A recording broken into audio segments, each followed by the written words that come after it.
claras completas, explorar al base con base al historial, tomando en cuenta la dignidad humana. Acuérdense que siempre es importante pues tomar en cuenta el pudor, la situación de vulnerabilidad por la cual va el paciente, conformar el expediente clínico y vincular el aprendizaje. Vincular el aprendizaje es todo lo que ustedes han visto en sus materias anteriores que ven de semiología, fisiología, anatomía, etcétera, pues todos se vinculan pues en lo que es la historia clínica porque ya tienen enfrente al paciente y ya están observando un padecimiento por el cual acude. Entonces, todos esos conocimientos ustedes los tienen que relacionar para poder llegar a un diagnóstico. Entonces, ya lo dijeron ustedes, la historia clínica es un documento principal, nos va a proveer a nosotros como médicos todo lo que nosotros necesitamos para poder llegar a un diagnóstico. Además de que va a fungir como un documento administrativo y legal. Administrativo ya lo veremos cuando veamos parte de la parte legal, de que lo podemos utilizar pues para poder administrar, vaya la redundancia, algún hospital. Con base a los padecimientos que obtenemos, pues nos hace el hincapié acerca de, por ejemplo, qué especialistas necesitamos en un hospital. Si vemos que tenemos muchos pacientes con insuficiencia renal, pues vaya, necesitamos un nefrólogo. Y así es como se van haciendo las necesidades de un servicio. Donde se realiza, siempre se va a originar en el primer episodio de la enfermedad o control de salud en el que se atiende el paciente. En el caso de los hospitales, por ejemplo, donde ejemplo, que se ingresa un paciente con mucha regularidad, se hace en el primer momento de la atención, pero se actualiza también la historia clínica, por ejemplo, si ya pasó alrededor de medio año, un año, o que hubo algún evento importante. Imagínate que este paciente es un diabético descontrolado que ingresa múltiples veces a lo largo, pero a lo mejor en uno de esos padecimientos ingresó por un infarto o por alguna situación ya por insuficiencia renal. Entonces, se tiene que también actualizar la historia clínica. Y pues se realiza en todas partes, ¿no? En hospital, centro de atención primaria, consultorio médico. Donde quiera que vayas a ver un paciente de primera vez, siempre tienes que hacerle su historial.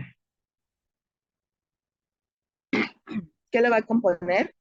Pues es el inicio de la relación médico-paciente. ¿Por qué? Porque aquí vas a establecer el vínculo de confianza y seguridad con el paciente y su entorno también.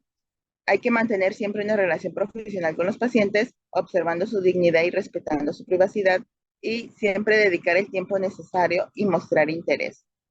Entonces, esta parte es súper importante. ¿Por qué? Porque apenas vas a conocer al paciente y tienes que mostrarle pues que te interesa su padecimiento. Muchas de las quejas que tenemos en el hospital o que en cualquier lugar que van es que dicen, el paciente ni siquiera, el médico ni siquiera me envió, ni siquiera me revisó, etcétera. Son las principales quejas. Entonces, pues es lo principal que tenemos que hacer, ¿no? ¿Cuántos de ustedes a lo mejor han ido con algún médico que ni siquiera, que tú le dices, no, pues me duele la panza y ni siquiera te revisó la panza o te dicen, es por lo mismo? O sea, esa no es la manera de tratar a los pacientes. Entonces, todo esto debe ser parte del trato que tenemos con ellos. Registro, pues lo podemos registrar tanto en papel como en electrónico. Y puntos a considerar, no debe de tener abreviaturas, ni enmendaduras, ni tachaduras, al ser un documento legal. Y siempre tenemos que ponerlo en terminología médica apropiada. A veces el paciente te dice, me duele la corva, me salieron ronchas, etcétera, pero tú lo tienes que traducir y registrarlo en técnico, en lenguaje médico. Como todo en medicina, tiene que tener los principios de integridad, unicidad, inviolabilidad y confidencialidad. Es decir, que nosotros también nos tenemos que asegurar de que esos documentos, pues nadie los vaya a revisar, que no tengan acceso fácilmente, que podamos darle esa confidencialidad a estos documentos. ¿Por qué? Porque contienen datos sensibles. Entonces, ya sea tu consultorio o sea el hospital, tiene que asegurarse de que estos principios sean básicos para el manejo de los expedientes. En cuanto al interrogatorio, la anamnesis, ¿cómo la vamos a realizar? ¿Alguien sabe qué es la anamnesis, Dante?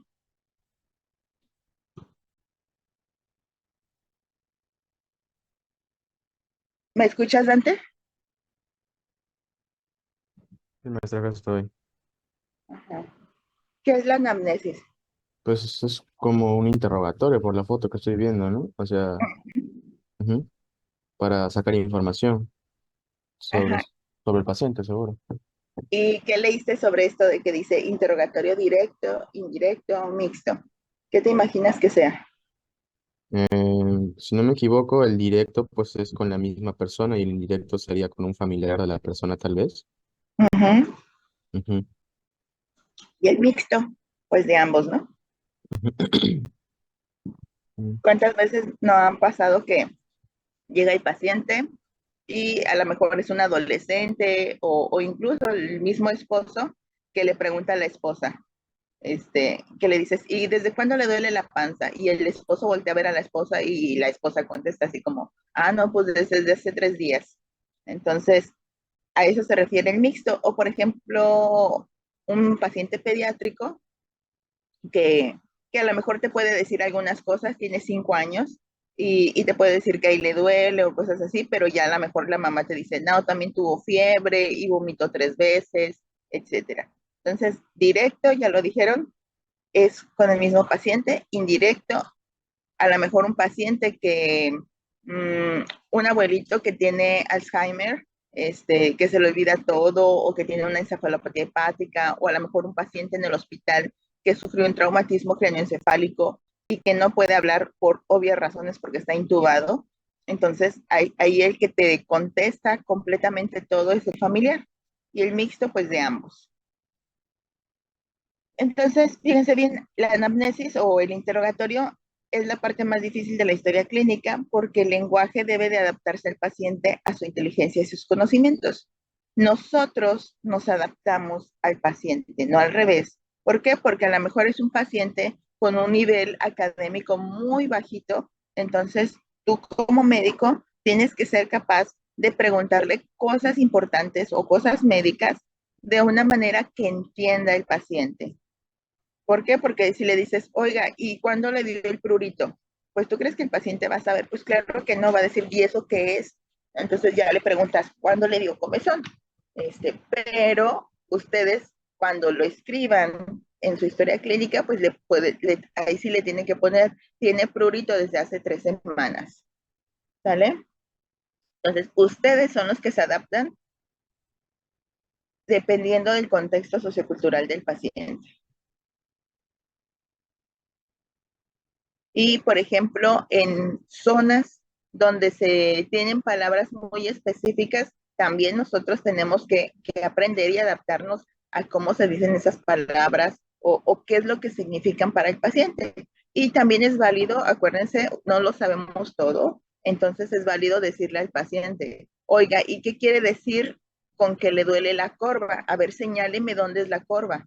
¿Para qué? Para que el paciente te pueda especificar a qué se refiere, ¿no? Aquí, por ejemplo, en la península, que te dicen cuando les duele el touch, y tú, ah, caray, ¿y qué es eso? Entonces, siempre hay que preguntarle al paciente.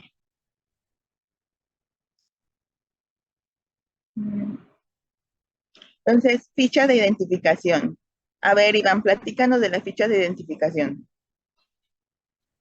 Pues es la que nos va a dar la información del paciente hasta cierto punto algo básica. Son como detalles no tan específicos, nombre, sexo, fecha de nacimiento, puede que incluya alergias, medicamentos que está tomando. Bueno, medicamentos ya sería como de antecedentes personales patológicos. Ok. Entonces, fíjense bien todo lo que incluye aquí la ficha de identificación. Como ya lo dijiste, nombre, apellido, fecha de nacimiento. Esto, sobre todo ficha de identificación, es para que podamos hacer de las propiedades que tienen la historia clínica, ¿no? Que decimos unicidad. Hay pacientes que se llaman igual, nombre y apellido, pero, por ejemplo, en caso del papá y el abuelo, que se llaman exactamente igual, pero pues lo que le va a diferenciar y lo que vas a decir, a lo mejor atiendo a ambos, pero pues aquí la diferencia es la fecha de nacimiento, el número de seguridad social. Entonces, para que no confundan un expediente con otro. Grupo étnico, ¿por qué grupo étnico sería importante, Jessie?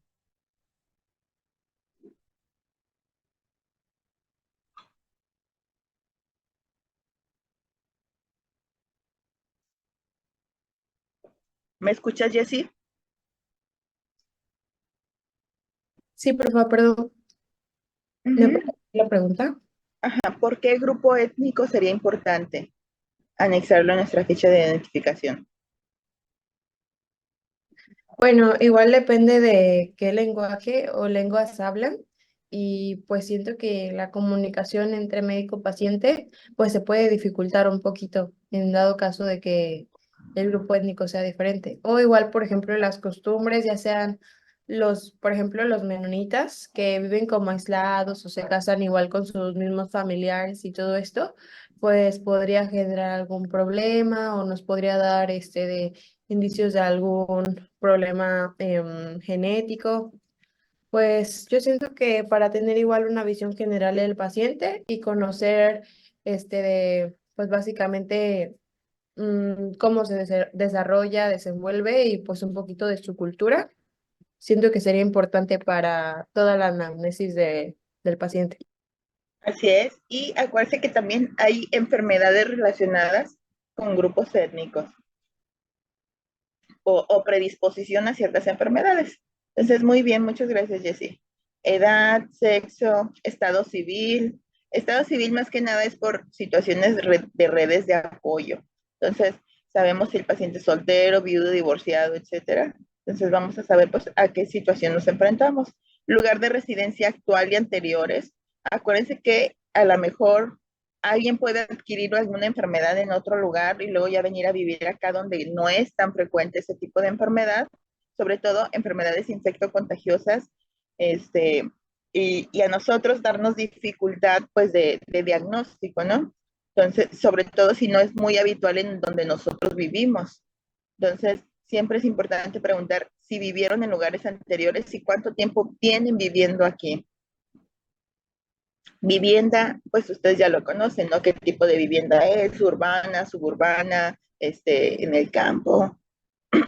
También esta situación, sobre todo, es para que también tomen decisiones. Imagínense un paciente que acude con ustedes, pero en realidad le cuesta llegar con ustedes a su consultorio y eso lo van a vivir en el servicio social, ¿sí?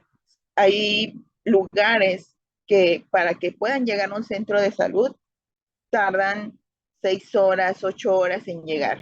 Entonces, eh, dime, Alex.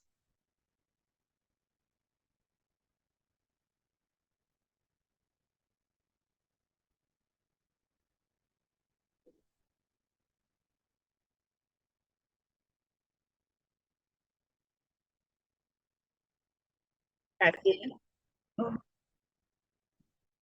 Así es. Digo, es algo que tienes que tomar en cuenta, dónde viven, cuánto tiempo tardan en llegar al hospital. Porque imagínense un paciente eh, pediátrico con una neumonía que tú sabes que es adquirida en la comunidad y que puede tratarse perfectamente con antibióticos y que se lo pueden tratar en casa. Pero tú sabes que ese paciente vive muy lejos, que no tienen condiciones de higiene adecuadas, etcétera. Entonces, es preferible hospitalizar a ese paciente para darle el tratamiento, aunque sea algo bien leve, pero tú sabes que si se va a casa, se puede complicar y va a fallecer ese niño.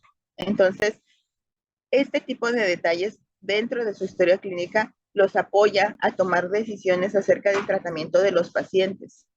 ¿Sale? Situación socioeconómica también por lo mismo, ¿no? O sea, a lo mejor el paciente es muy pobre, no tiene acceso a servicios básicos de excretas, de de agua, etcétera. Entonces, eso también los va a apoyar a tomar decisiones.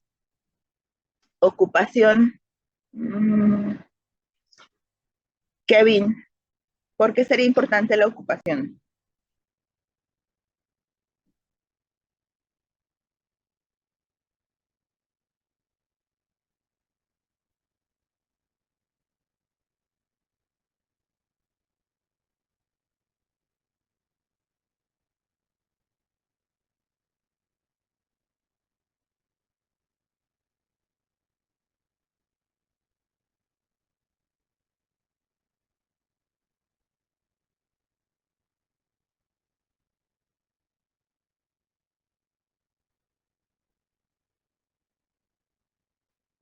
Hay enfermedades relacionadas al trabajo, ¿sí? Entonces, esto ya también es un show. Por ejemplo, de hecho, acaba de salir una noticia donde dicen que los diputados ampliaron la cantidad de enfermedades relacionadas con el trabajo. Entonces, esto ya también es un tema administrativo, donde, fíjense bien, por ejemplo, en caso del IMSS, que es así como la red de seguridad social más grande del país, divide a las enfermedades en enfermedad general y enfermedades del trabajo. Entonces, las enfermedades generales son las que te dan, pues porque te dieron, ¿no? O sea, puede ser, no sé, diabetes, presión alta, etcétera. Pero, por ejemplo, en caso de cáncer, imagínate que tú eres un minero que trabaja, pues, haciendo lo que los mineros hacen, ¿no? Y están expuestos cuando cavan, etcétera, a asbesto. Entonces, desarrolla el paciente un mesotelioma, que es un cáncer en las pleuras de los pulmones relacionado pues a la asbestosis. Entonces, eso se consideraría una enfermedad del trabajo. ¿Por qué? Porque fue que lo adquirió por la exposición constante en el trabajo y entonces ahí se paga de manera diferente. Las enfermedades generales se las pagan al 60%. Es decir, si tú te enfermaste de una gripa y tienes una incapacidad prolongada por esa gripa que se te complicó, etcétera, te pagan 60% de tu sueldo el tiempo que te den la incapacidad. Pero si es una enfermedad del trabajo, o por ejemplo que te accidentaste en el trabajo y te cortaste la mano, entonces eso se te paga al 100%. Entonces, también esta parte de la ocupación y enfermedades relacionadas al trabajo es de relevancia. Ya lo verán ustedes después, pues, que se hacen muchos documentos, sobre todo cuando es una enfermedad relacionada al trabajo y se hacen muchas valoraciones para poder determinar cuánto le van a pagar al paciente. Religión, religión, aquí siempre tenemos mucho tema. A ver, Jimena, ¿por qué?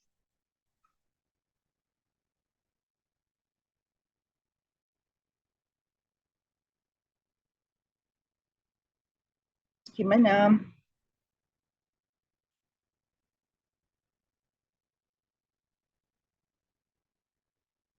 tierra llamando a Jimena.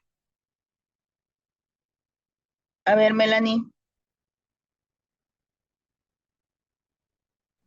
Sí, ajá, ¿por qué la religión es importante? ¿A qué trabas nos veríamos nosotros como médicos con lo de la religión? bueno, puede ser igual en toma de decisiones médicas, ya que hay algunos pacientes que no aceptan ciertos procedimientos por su religión o ciertos medicamentos. Ajá, ¿con quién creen que tenemos más problemas?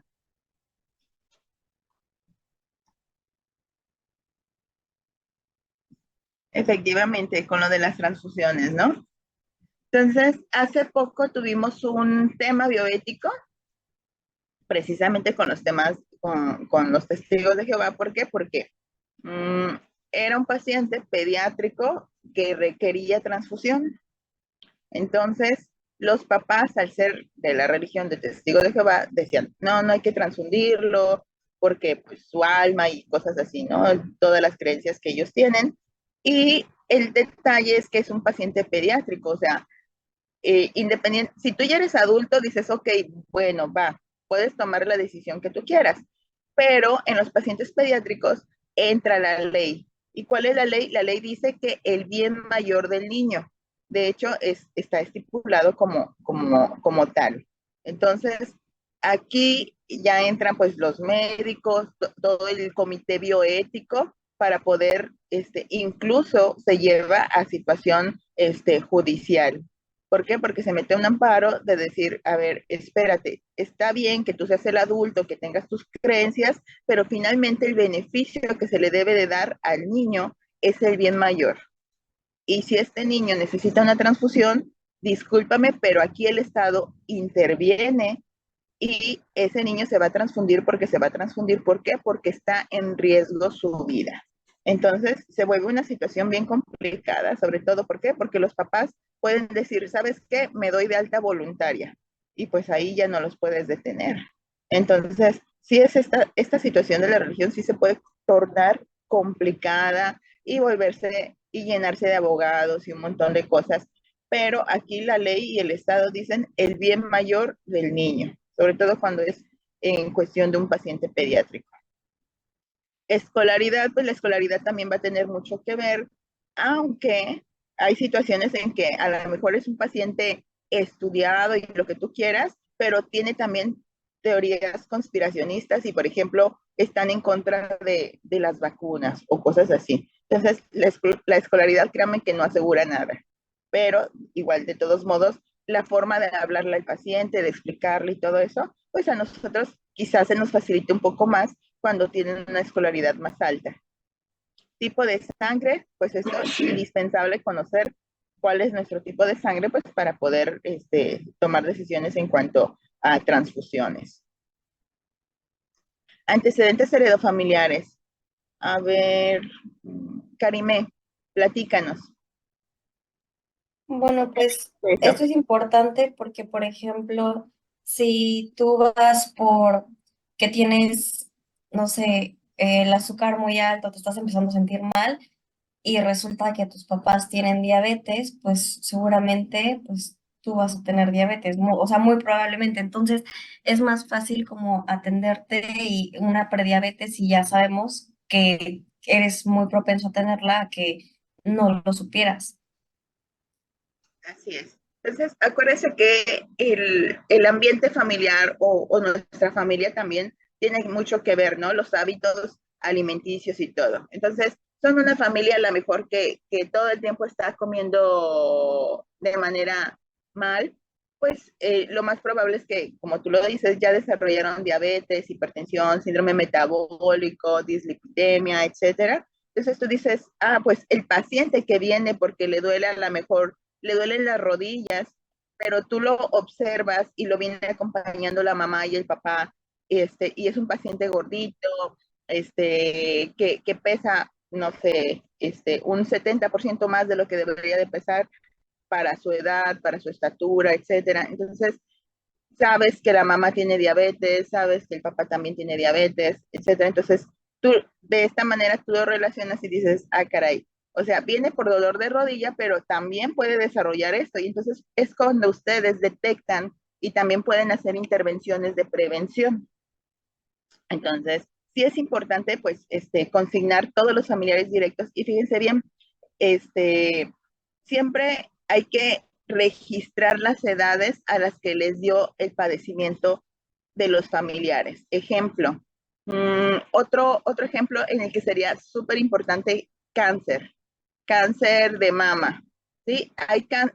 La mayoría de los cánceres de mama son esporádicos, es decir, te dio de nuevo, pero sí hay cierta predisposición que puede ir entre un 10 a un 20%, sobre todo en familiares que tú dices, mamá, tías, abuela tuvieron cáncer de mama, sobre todo en línea directa y rama materna, dices, ah, caray, pues esto sí puede ser un padecimiento relacionado a la genética, ¿no? Entonces, las edades, ¿a los cuántos años le dio el cáncer de mama a la abuela, a la tía, a la mamá? Entonces, es importante la edad, ¿por qué? Porque a partir de esa edad a la que les dio, nosotros debemos de empezarnos a revisar 10 años antes. Hay que hacer nuestros exámenes de escrutinio para poder detectarlo a tiempo y sobre todo si va relacionado con la genética. Enfermedades, pues todas las enfermedades que se puedan detener, ¿no? Yo siempre les pregunto así de manera general, diabetes, presión alta, colesterol, triglicéridos, enfermedades de la tiroides, enfermedades de la sangre, enfermedades reumatológicas. Entonces, es como si hicieran una letanía en relación a las enfermedades que pudieran tener. ¿Sí? Causas de fallecimiento. A lo mejor el paciente dice, bueno, pues se murió porque tenía cirrosis hepática. Y tú dices, bueno, tomaba mucho. No, era una cirrosis relacionada con hígado graso. Entonces tú dices, bueno, pues entonces quiere decir que tenía también una alimentación muy desbalanceada, que era muy gordito, a lo mejor también diabetes, hipertensión, etcétera. Entonces, causas de fallecimiento siempre registrarlas, enfermedades y las edades a las que la presentaron. ¿Dudas, preguntas de antecedentes heredofamiliares? ¿No? Bueno. Marco, platícanos de los antecedentes personales no patológicos. Pues en esto se pueden incluir como la dieta, los hábitos en general, por ejemplo, si sale a caminar mucho, si tiende a comer bastante comida chatarra o cosas así, incluyendo los hábitos en general, para poder orientar un diagnóstico correcto, fuera de los antecedentes patológicos, como lo que acaba de comentar sobre los antecedentes personales. Entonces, los no patológicos, pues no es precisamente alguna enfermedad que pueda tener, pero son situaciones relacionadas que nos pueden llevar a presentar alguna enfermedad. Entonces, vivienda, tipo urbano, rural, etcétera. ¿Por qué? Porque ahí vienen los servicios y dependiendo de los servicios que tenemos acceso como pacientes, pues puede dificultarse seguir indicaciones o situaciones, ¿no?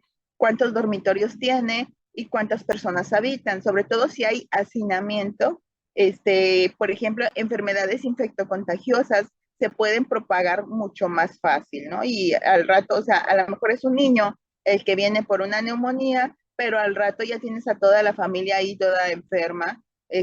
¿Por qué? Porque todos viven en un mismo cuarto. Entonces, enfermedades que tuvieran que estar aislados, etcétera, pues dificultan esta parte, ¿no?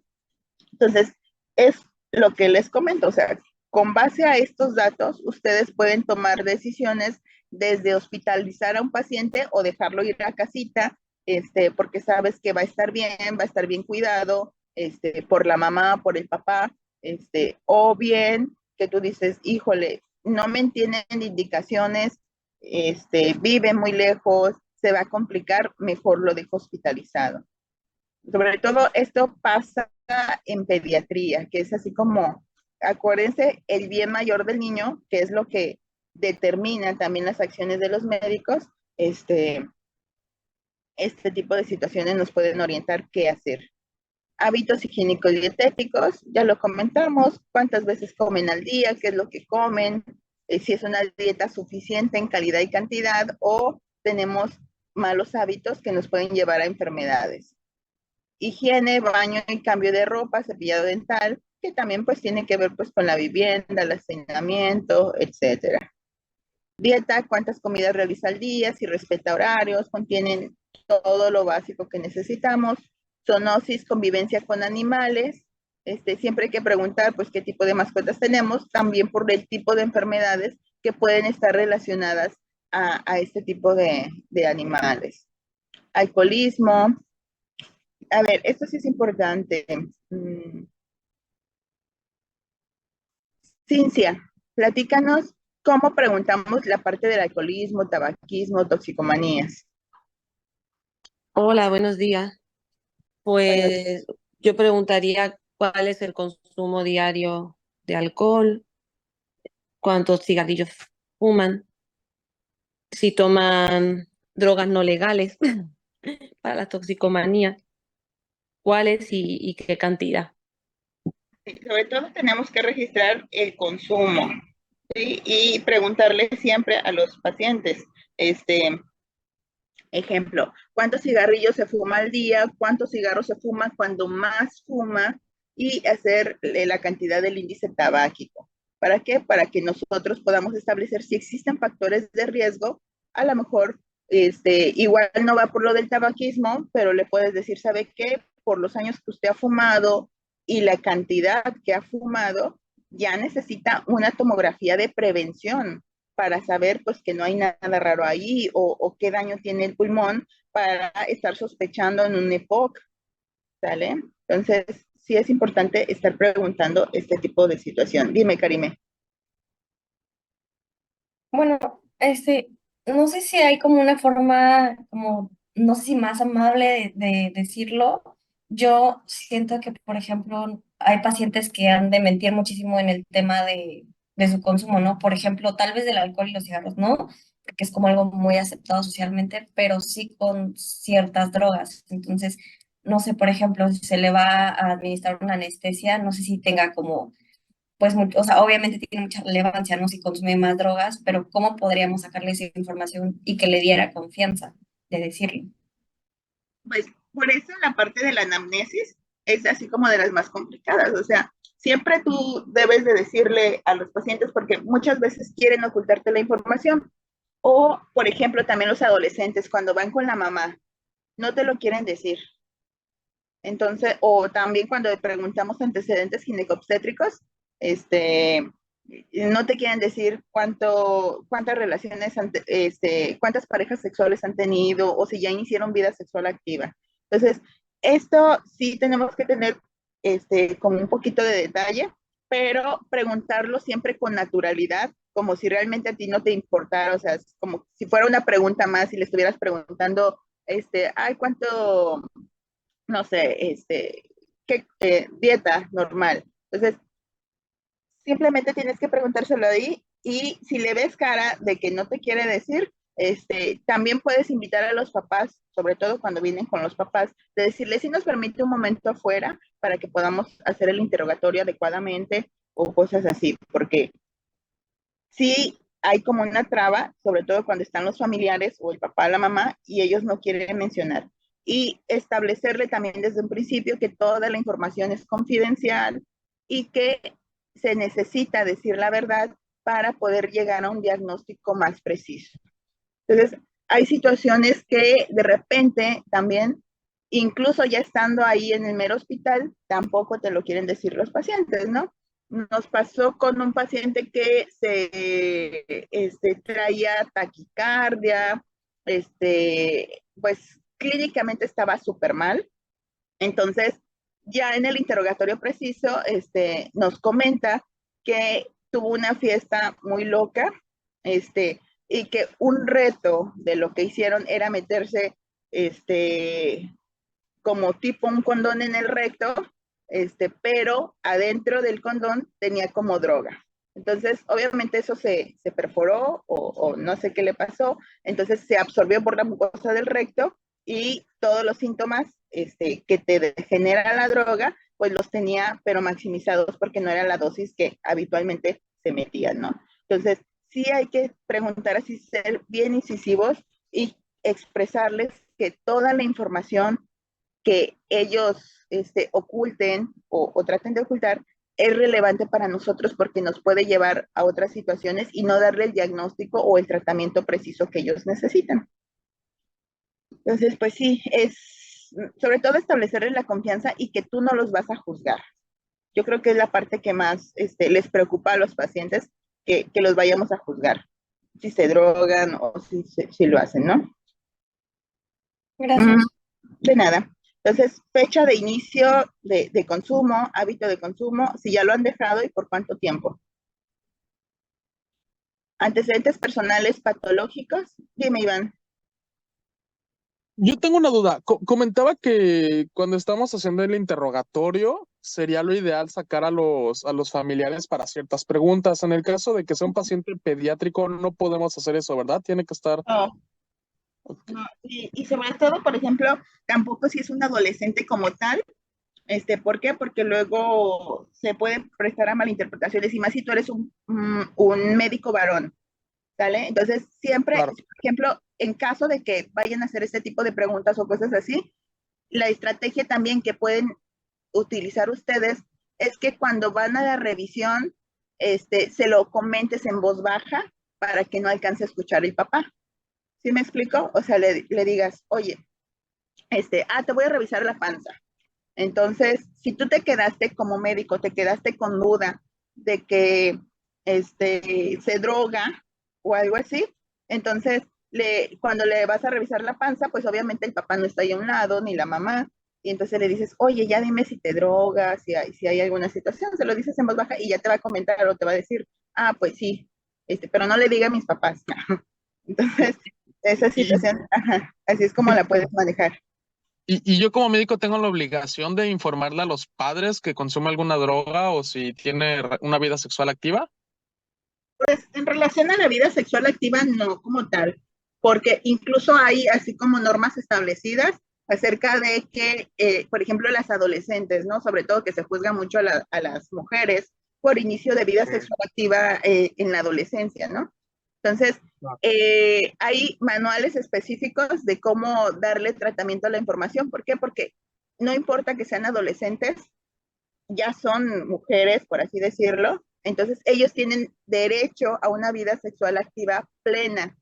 Entonces, ahí los papás, o sea, pues que se enojen y lo que tú quieran, pues obviamente les va a pasar eso, pero tú no le puedes negar la atención, sobre todo si un adolescente va por la atención, y no es como que tú vas a llamar a sus papás, sino que tú le das la información, le das pues los riesgos, beneficios, etcétera, las maneras de cuidarse, o sea, la información tú no se la puedes negar, ni tampoco puedes andarle chismeando a la mamá acerca de que ya inició vida sexual activa.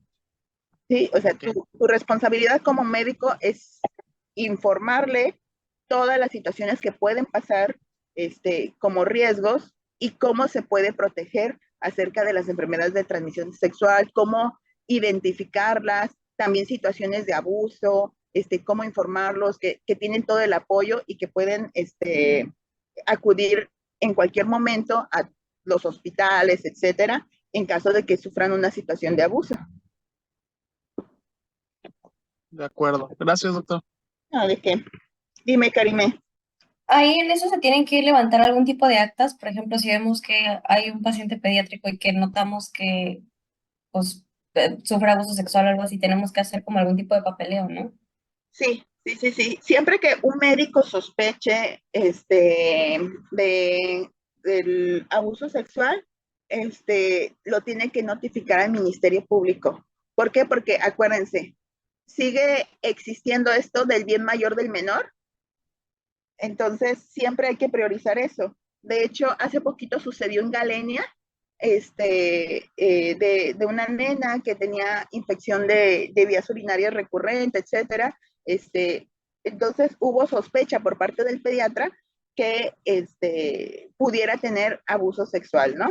Entonces, ahí ni siquiera se le dice a los papás, oye, tengo sospecha de que tu niña está siendo abusada, ¿no? Se hace la notificación directo al Ministerio Público. Acuérdense que nosotros como médicos, a lo mejor de primer contacto, todo eso, salvo que tomes cursos, etcétera, pues no tenemos como tal una, digamos, como una experiencia o conocimiento de cómo revisar a pacientes que han sufrido abuso sexual, etcétera. Entonces, los expertos precisamente son los del Ministerio Público que se encargan de ver a este tipo de pacientes todos los días. Entonces, es por eso que como es un tema legal, tú debes de notificar al Ministerio Público y ya ellos son los que vienen, revisan y determinan si es así. Entonces, aunque los papás se enojen, acuérdate, es el bien común. ¿Por qué? Porque muchas veces a lo mejor la abuela lleva a la niña o alguien más y ni siquiera los papás ni nadie tiene conocimiento de que ese niño está siendo abusado. Entonces, si tienes sospecha, tu obligación como médico es avisar al Ministerio Público independientemente de lo que pudieran creer los papás o no. Es mejor primero asegurar el bien mayor del niño. ¿Vale? Enfermedades infectocontagiosas, pues aquí va a depender mucho también de la edad, ¿no? O sea, sobre todo en los niños, las exantemáticas van a estar a la orden del día: varicela, rubiola, sarampión, escarlatina, exantema súbito, enfermedad mano, pie, boca, parasitarias, amibiasis, yardiasis, cisticercosis, teniasis, pero, por ejemplo, en los adultos, aquí ya tendríamos que estar preguntando VIH, hepatitis, tuberculosis, etcétera, ¿no? Entonces, sí hay que preguntarlo y también de acuerdo pues a la edad. Siempre hay que preguntar en orden cronológico, es decir, desde la primerita que le dio hasta la última que le dio. Enfermedades crónico-degenerativas, diabetes, obesidad, hipertensión, etcétera. Entonces, aquí en enfermedades crónicas también hay que registrar diabetes, desde hace cuánto tiempo se la diagnosticaron y cuándo inició tratamiento. Acuérdense que aquí la gente es muy negligente con su propia salud. Bueno, me imagino que también en otras partes del mundo, ¿verdad? Pero México se caracteriza por eso. Entonces ¿cuándo le diagnosticaron? Es muy diferente la fecha de diagnóstico a la fecha de inicio del tratamiento. ¿Por qué? Porque luego la gente se niega a creer que tiene esa enfermedad porque dicen, yo me siento bien. No es cierto, no, toda la vida me he sentido, o sea, le dices que tienen un diagnóstico de diabetes y te dicen, bueno, pero les indicas el medicamento, pero no lo inician porque ellos dicen, yo me siento bien. Sobre todo con hipertensión y diabetes es lo que batallamos mucho. Entonces, siempre hay que preguntar, ¿cuándo le diagnosticaron? Y si te dicen, no, pues me dijeron que tenía diabetes desde hace 2 años. ¿Y cuándo inició el tratamiento? Pues fíjese que me dejaron esto, pero no me lo tomo. Entonces, ahí tú ya te das cuenta de todo el daño que lleva el paciente y que todavía no se hace responsable de su enfermedad y que todavía no se está tomando el medicamento o se lo toma solo cuando se siente mal, porque también esa situación es súper común. Nada más me tomo la pastilla de la presión cuando me duele la cabeza. Entonces, siempre hay que dejar registrado ese tipo de situaciones. ¿Por qué? Porque acuérdense, si le da el infarto, si le da el EBC, es culpa del médico que no supo diagnosticar. Entonces, este tipo de situaciones también son relevantes y nosotros debemos de registrarlo. El paciente se diagnosticó hace tanto tiempo, pero no se toma su medicamento o se lo toma apego irregular al tratamiento. ¿Sí? ¿Para qué? Para que en una situación médico-legal, pues vean que es responsabilidad del paciente. ¿Por qué? Porque no sigue indicaciones médicas.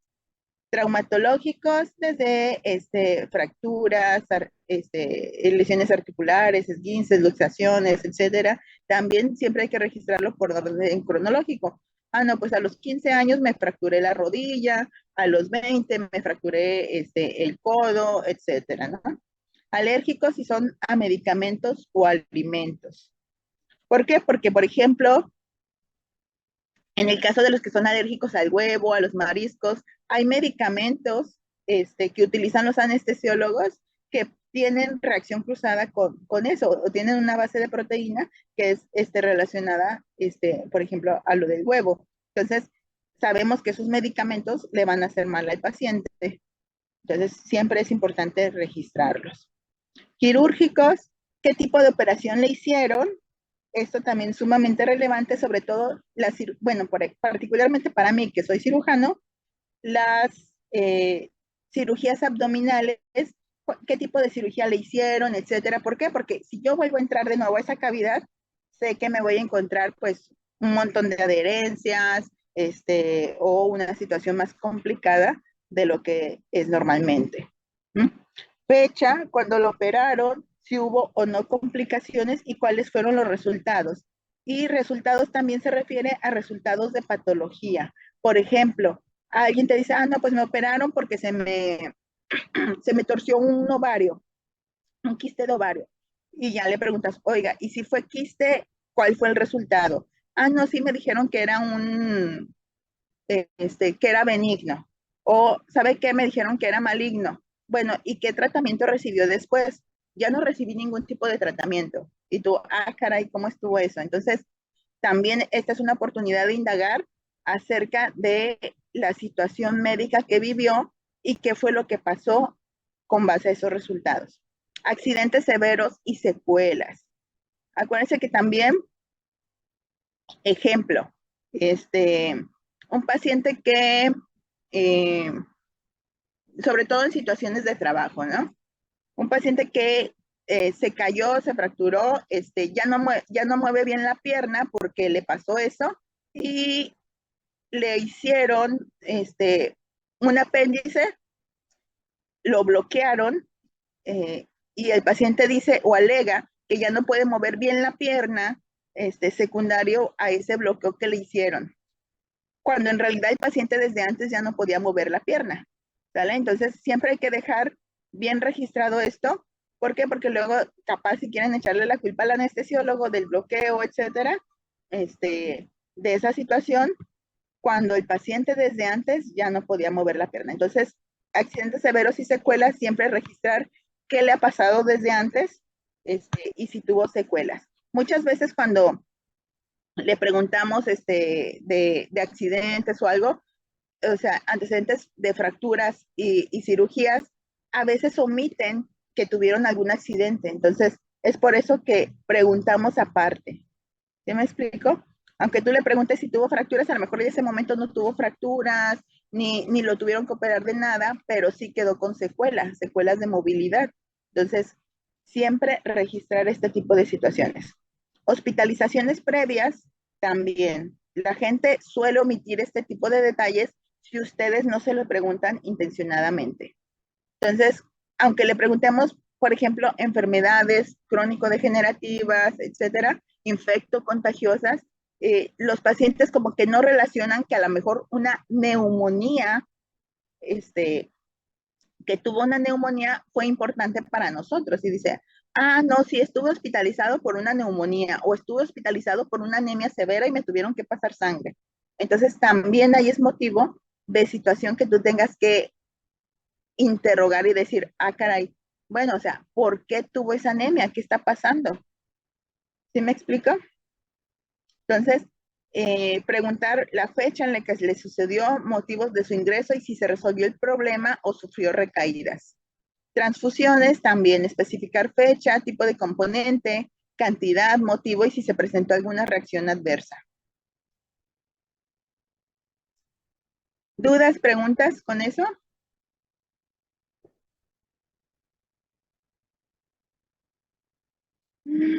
Bueno, entonces Creo ya que no, vamos. doctora.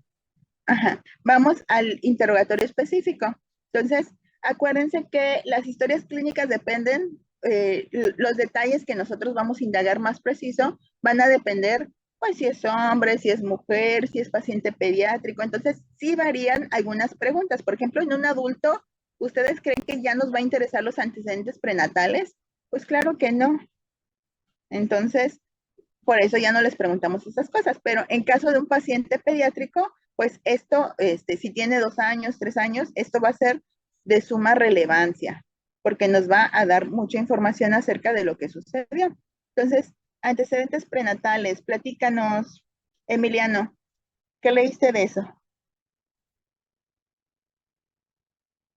Eh, pues si la madre había tenido algún aborto, si había tomado algún tipo de hormonas, eh, y o si había sufrido algún golpe, algún trauma. Todas las situaciones relacionadas a su preconcepción, ¿no? Así es. Ajá. A ver, Alejandro, platícanos.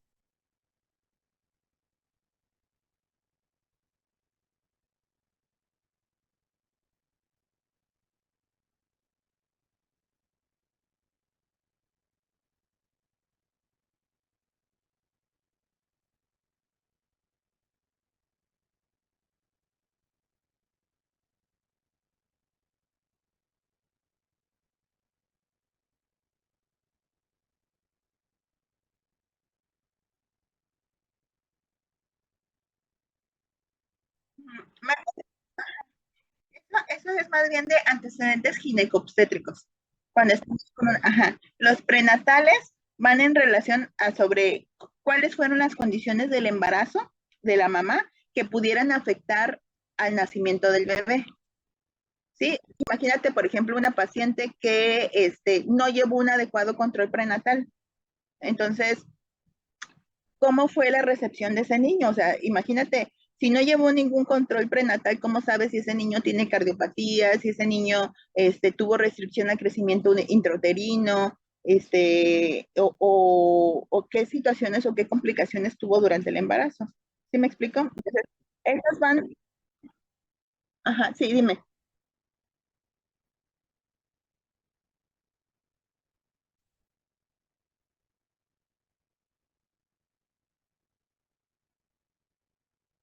Ajá,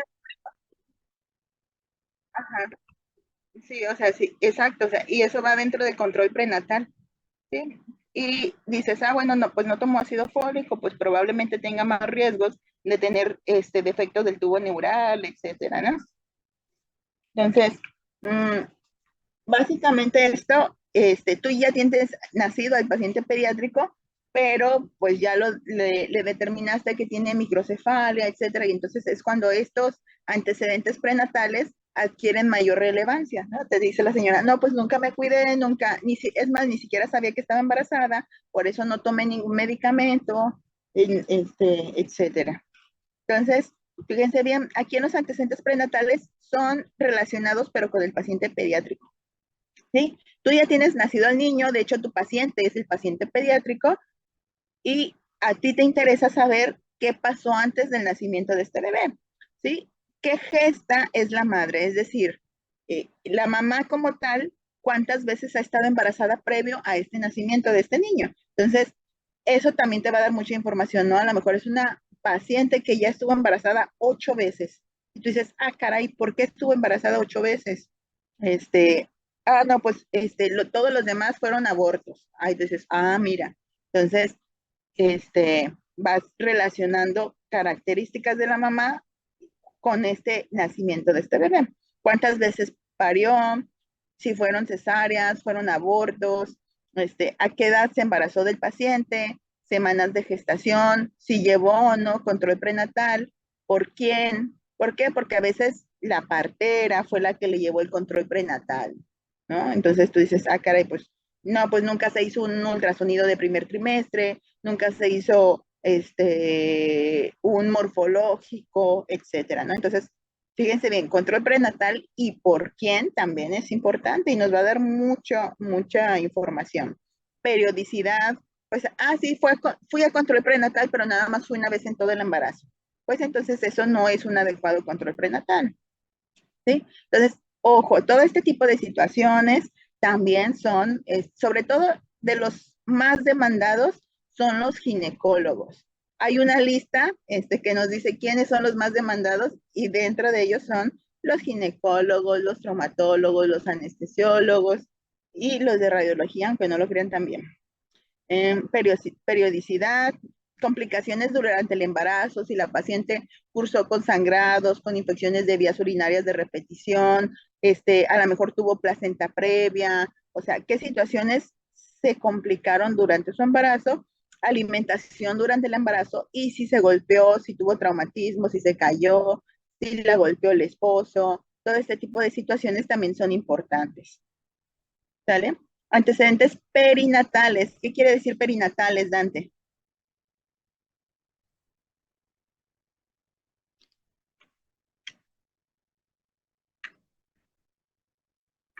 Ajá, hagan la relación de sus raíces grecolatinas. Peri, ¿qué significa? ¿Me escucha, maestra? Ajá,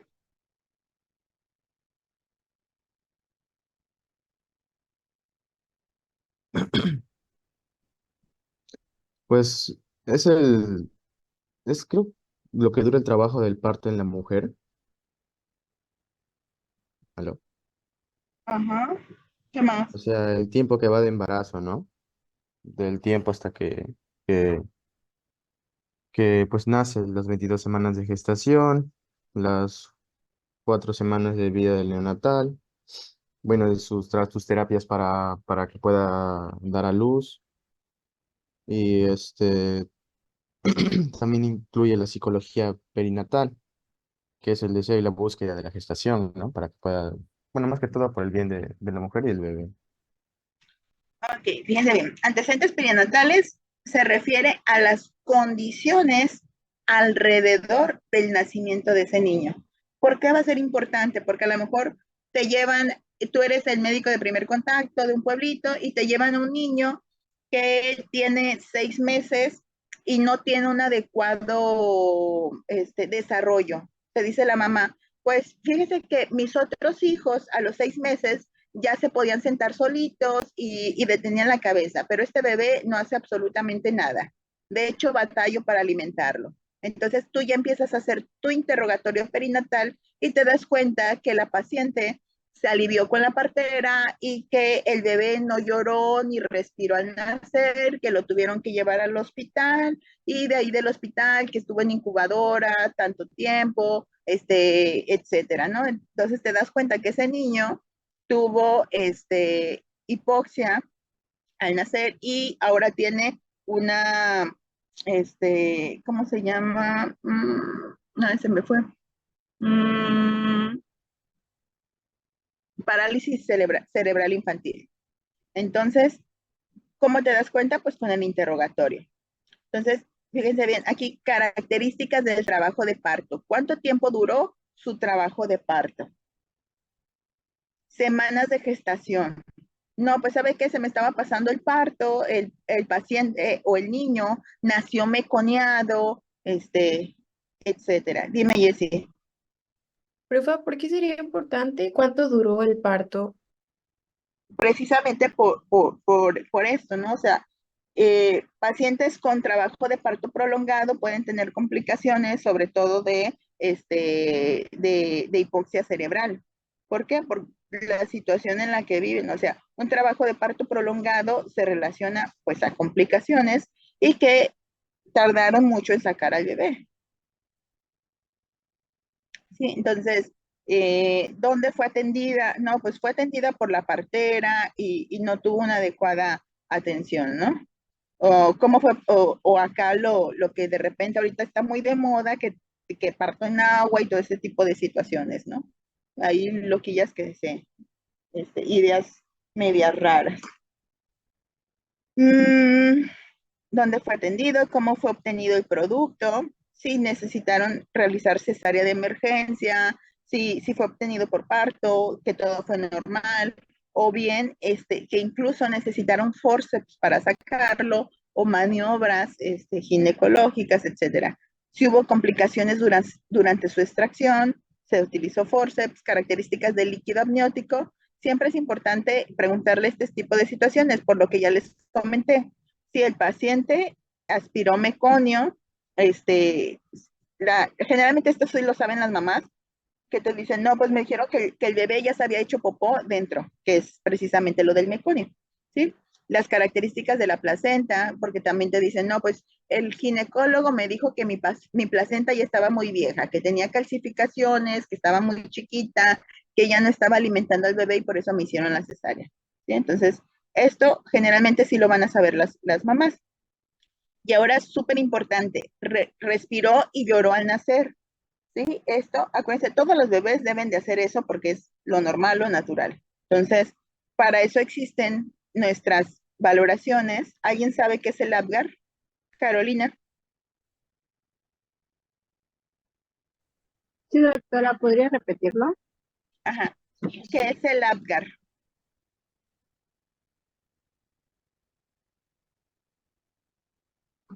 Me imagino que es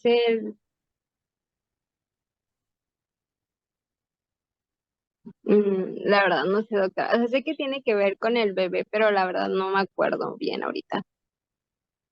Ok, esto sí se lo tienen que aprender, lo que es el APGAR y el Silverman, porque toda la vida lo van a utilizar. Sobre todo si son médicos de primer contacto. Dime, Iván. No, eso, responder la pregunta que era el Apgar y el Silverman Anderson. A ver, platícanos. Pues tengo entendido que son dos escalas que se aplican inmediatamente apenas nace, bueno, sí, apenas nace el producto y se tienen que aplicar posteriormente, dependiendo igual de si tiene sufrimiento fetal o algo por el estilo, tipo cada 2 minutos, cada 5 minutos, y nos van a indicar pues el estado de salud del bebé y si requiere, pues ahora sí que asistencia, ya sea básica o algo más complejo como reanimación o así. Así es, el Apgar precisamente tiene relación con lloró y respiró al nacer, ¿no? Es una calificación que se da al momento en que nace y a los 5 minutos. Entonces nos va a decir la coloración, qué coloración tiene el bebé, la frecuencia respiratoria, la frecuencia cardíaca, que se la tomamos ahí en el cordón umbilical, y la calificación pues siempre tiene que ser un 8 o 9, ¿no? Si es más bajita, como ya lo comentaron, puede requerir asistencia, ¿no? Desde una mascarilla, o incluso un casco cefálico, o incluso una intubación. Entonces, siempre es importante medir el Apgar, y también esta calificación se la aprenden las mamás porque es algo sumamente relevante. El Silverman nos va a dar esta escala, nos va a dar datos de dificultad respiratoria, como cuál es aleteo nasal, tiraje intercostal, disociación tóraco-abdominal, etcétera. Entonces, conforme lo van sumando, te dicen, ah, caray, este niño tiene datos de dificultad respiratoria, entonces hay que intubar a este niño. Entonces, siempre es importante estas dos escalas. ¿Por qué? Porque nos van a dar la pauta para que iniciemos reanimación cardiopulmonar.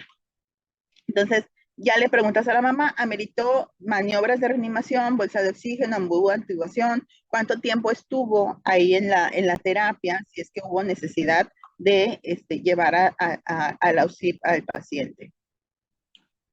Antecedentes postnatales, ¿sale? O sea, esto fue relacionado y en cuanto nació el bebé, ¿qué fue todo lo que pasó? ¿Sí? Ya les comenté sobre todo hipoxia, situaciones de parálisis cerebral infantil, que es todo lo que conllevó durante su nacimiento este niño, pues a sufrir, ¿no?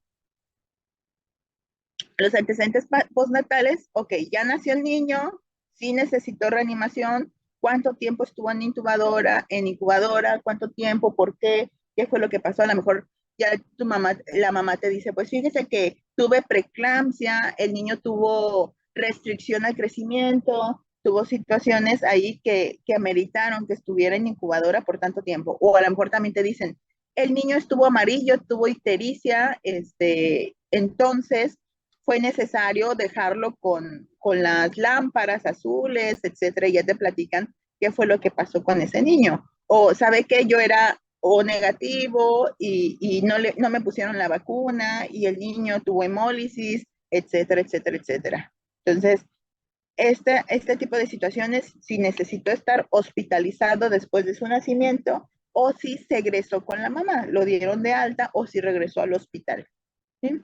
Desarrollo psicomotor, aquí nosotros, esto ya lo vamos a ver más detalladamente, sobre todo en la parte cuando revisamos la parte neurológica, ¿sí? Entonces, los niños van a ver que son otro show. Y nosotros tenemos que estar relacionados con los hitos del desarrollo psicomotor, ¿sí? Que es lo normal a los 2 meses, a los 4 meses, a los 6 meses, al año, a los 2 años. Porque como médicos de primer contacto tenemos que estar bien relacionados, que es lo normal. Acuérdense, sobre todo si es una mamá primeriza, pues no va a saber si es normal que el niño a los 6 meses ya pudiera detener la cabeza o no, ¿sale? A pesar de que hay tanta información actualmente y que el internet es muy fácil, luego de repente andan viendo como su fuente de información TikTok. Pues no, ¿verdad? O sea, tienen que ser fuentes de información confiables. Entonces, dentición, cuándo le empezaron a salir los dientes, qué características tenían, alimentación, tipo de alimentación, ablactación. ¿Por qué? Porque luego le quieren dar tecitos o le quieren dar, no sé, Herbalife a los niños que están recién nacidos y pues no es una locura. Entonces también hay que saber qué hicieron con estos niños. Inmunizaciones. Ay, aquí yo siempre lo he dicho y nunca me voy a cansar de decirlo, los papás antivacunas son terroristas, ¿sale? ¿Por qué? Porque, o sea, las vacunas ya están completamente demostradas, ya la ciencia nos avala de que es necesario pues vacunar a los niños de acuerdo al esquema de vacunación. Lamentablemente, esta situación pues ha cambiado pues con estas personas antivacunas que piensan que la inmunidad de nosotros mismos debería de tener o ser suficiente para combatir las enfermedades. La realidad es que no, si no, no existieran las vacunas. Entonces, las vacunas en efecto van a tener sus efectos secundarios, pero nos protegen mucho más de lo que puede ser que nuestro sistema inmune pudiera acabar. Y pues para todo eso tenemos sarampión, rubiola, tétanos, etcétera, ¿no? Todas las enfermedades que pueden ser inmunizables, pues debemos de tenerlas. Entonces, vacunas, vacunación. Una de las medidas que han tomado, por ejemplo, las escuelas, sobre todo los kinderes y todo eso, es como requisito que la mamá lleve su cartilla de vacunación y que el niño tenga la vacunación completa. ¿Por qué? Porque esto se puede convertir en una epidemia. Ejemplo, sarampión. Sarampión son de las enfermedades que están reguladas, y que son de notificación inmediata. ¿Por qué? Porque se puede convertir en una epidemia, en un brote y luego en una epidemia. Entonces, el detalle es que las edades son bien importantes. Si ese niño no se vacunó, se convierte en un arma biológica que puede contagiar a niños de edades más bajitas, en las que todavía no les toca su vacunación, pero los puede contagiar. Entonces, esa situación es bien delicada. Hábitat de higiene personal, pues que también va relacionado con esto, ¿no? O sea, si la mamá no baña al niño, si no lo cuida, etcétera, pues también esta situación se vuelve complicada. ¿Dudas, preguntas con los antecedentes postnatales?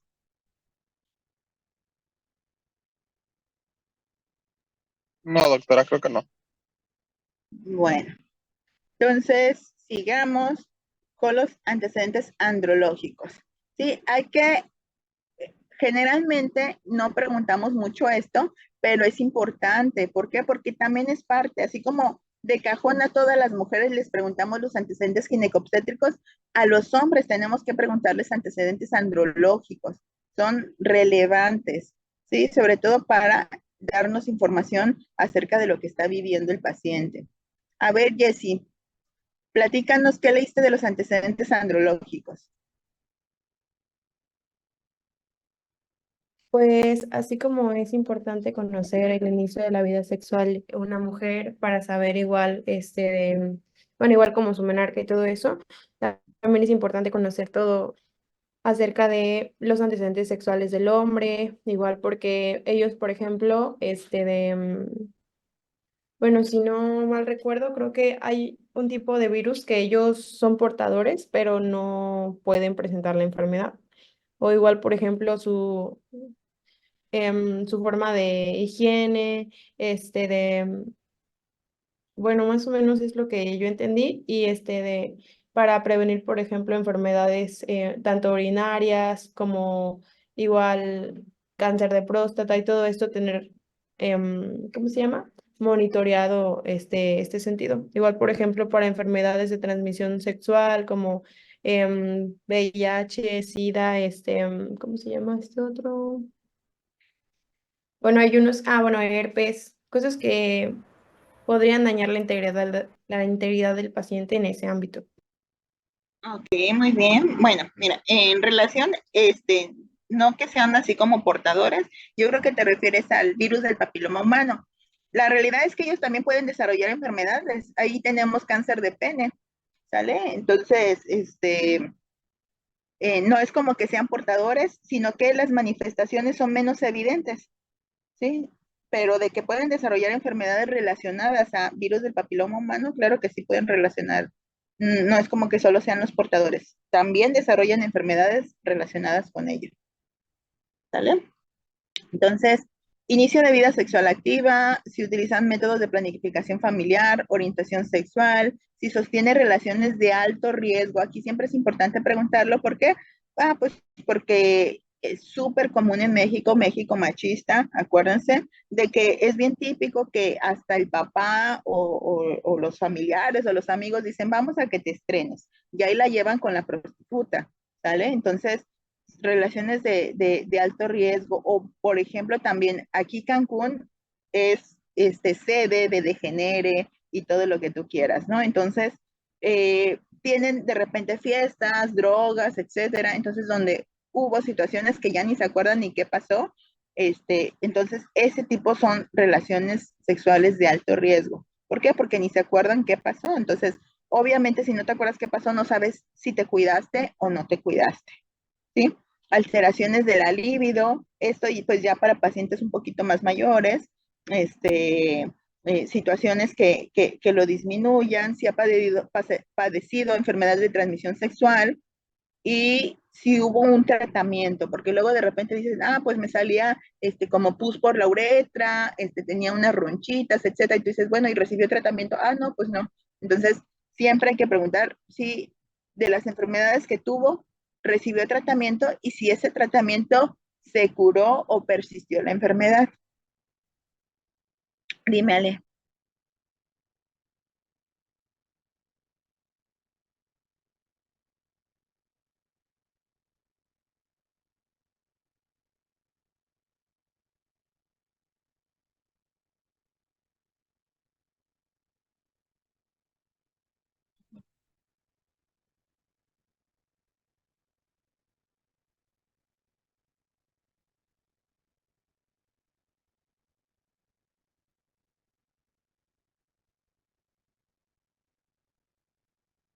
Así es.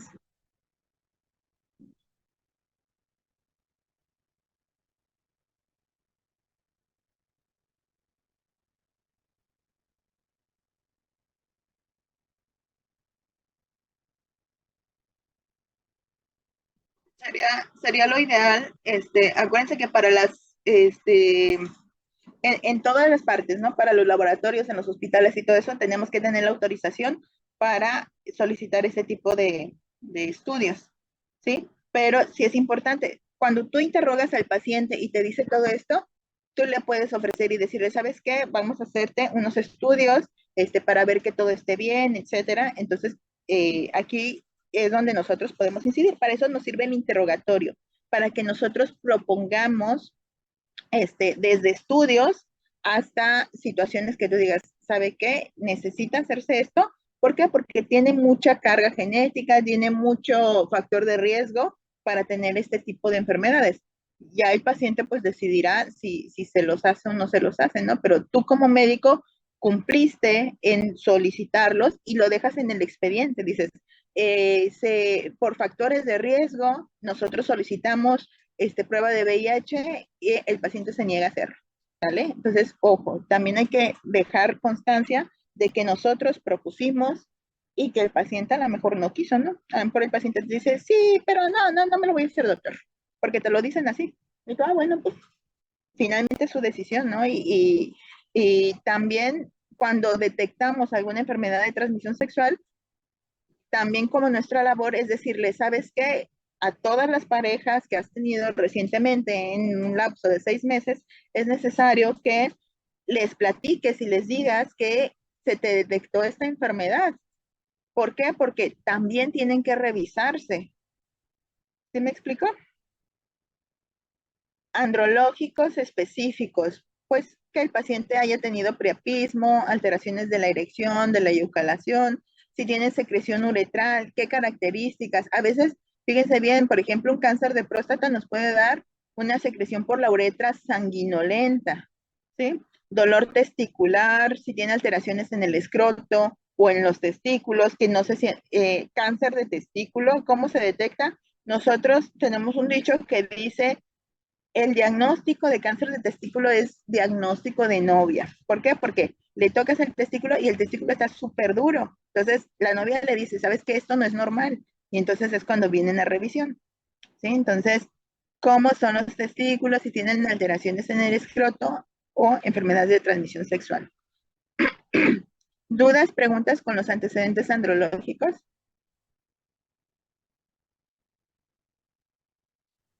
¿No? Bueno. No, doctora, quedó claro. Entonces, acuérdense, siempre preguntarlos, ¿sale? Antecedentes ginecobstétricos. Entonces, esto tenemos pues mucha relación porque siempre lo preguntamos, ¿no? Entonces, generales, inicio de vida sexual activa, método de planificación familiar, orientación sexual. Si tiene relaciones de alto riesgo, también lo mismo, o sea, sean hombres o sean mujeres, hay que preguntar este tipo de situaciones. ¿Por qué? Pues porque es relevante. ¿Para qué? Para saber qué tipo de cosas podemos intervenir nosotros, y sospechar y diagnosticar. Si hay padecimiento de enfermedad de transmisión sexual, también lo mismo, ¿no? Si se trató, si curó, si persiste la enfermedad, etcétera. Ya en cuanto a los ginecobstétricos específicos, cuando inició su menstruación, cuando inició, ¿alguien sabe qué es telarca? Emiliano. No, doctora. Mm, La verdad, no. Ok, telarca es, a ver, dime, Iván. Es la ruptura del himen. No, no. Telarca es cuando empiezan a crecer las mamas, ¿sale? Entonces, muchas veces las niñas antes de la menstruación ya están así como con el botón mamario. Y de hecho es un motivo de consulta, que de repente la mamá ve y ve nada más una boobie más grande que la otra y dicen, ah, caray, ¿por qué le creció la boobie a la nena? Y la otra no, y así se preocupan. Entonces, este, acuden con el pediatra y ya les dice el pediatra, ah, no, pues mira, empezó el botón mamario del lado derecho, pero el izquierdo todavía no, pero se van a regularizar, etcétera. Pubarca, cuando empiezan a aparecer, pues los vellitos en el pubis, ¿sale? Gestas, cuántos embarazos, cuántos partos, si fueron cesáreas o abortos, características de la menstruación, si tiene dolor al menstruar, cuánto dura, que es, sería, cuántas, generalmente les preguntamos en relación a la menstruación, cuántas toallas son las que utiliza, y ahí podemos ver las polimenorreas, la oligomenorrea, etcétera, ¿no? Todas las variantes de las menorreas. Si tiene dolor al menstruar, etcétera. DOG, que significa detección oportuna del cáncer, es decir, si se ha hecho papá Nicolau, cuándo se los hizo. Y aquí yo les agregaría una pregunta que siempre se las hago porque es importante. Aquí también, esto lo aprendes pues con la marcha, ¿no? La gente es muy negligente en relación a los estudios. Por alguna razón, antes, se supone que el hospital, me imagino, acuérdense que había menos población, eso fue ya hace 1000 años, ¿no? La gente que iba a hacerse sus papá Nicolaos se lo hacía y se despreocupaba de la vida. Y si salía mal, te hablaban y te decían, ¿sabe qué? Fulanita de tal, sus estudios salieron mal. Entonces, la gente en su mente se quedó con la idea de que solo si sale mal, te hablan. Pero la realidad es que no, o sea, existe tanta gente, tanta población y todo eso que, o sea, ¿tú crees que al técnico o al que revise los estudios le va a importar si sale bien o sale mal? Pues nada más lo reporte y ya.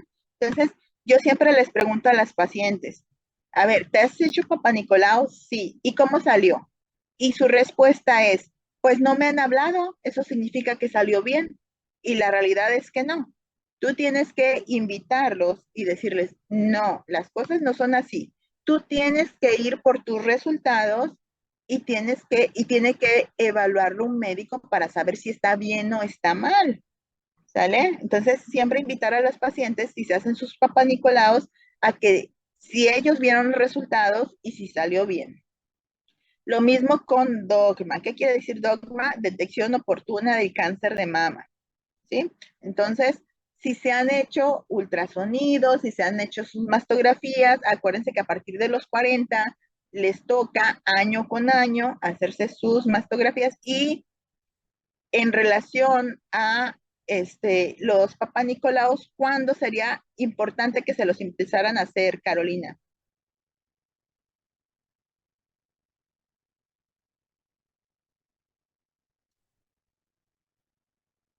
¿Cuándo te empiezas a hacer un papá Nicolau?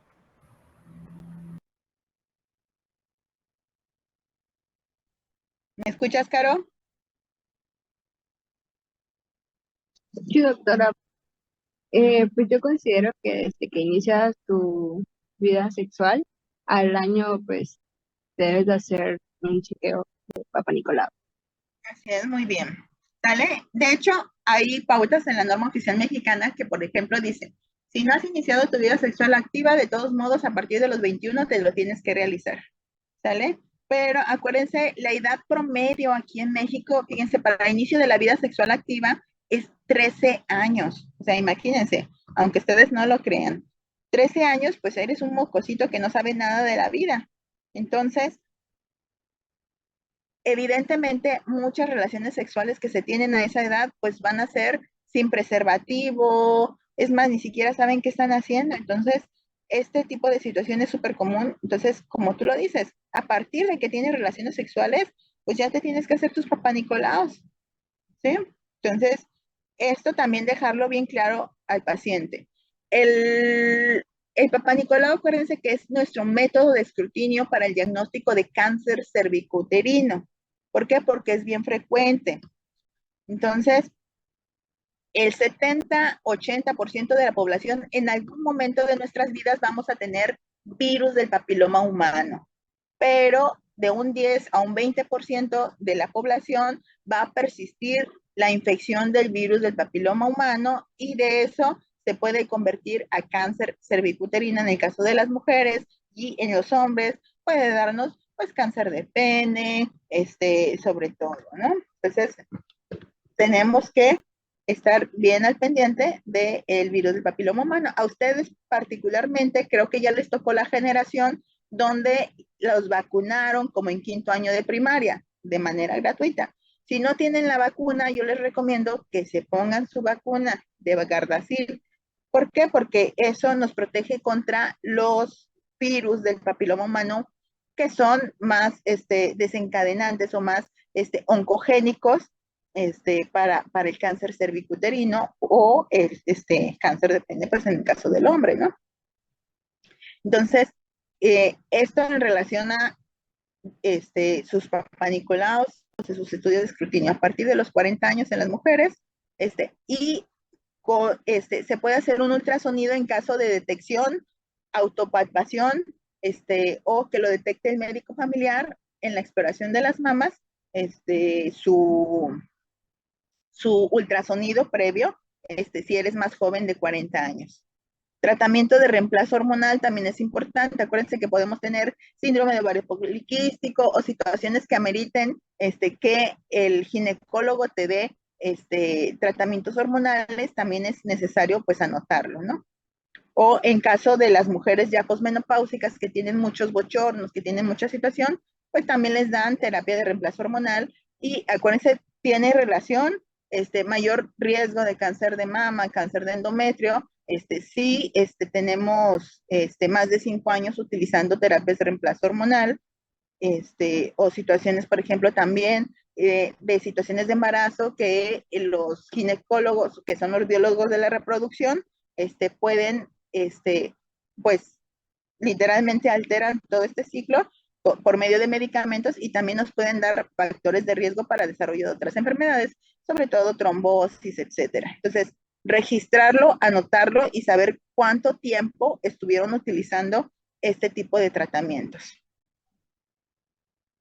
¿Dudas? ¿Preguntas?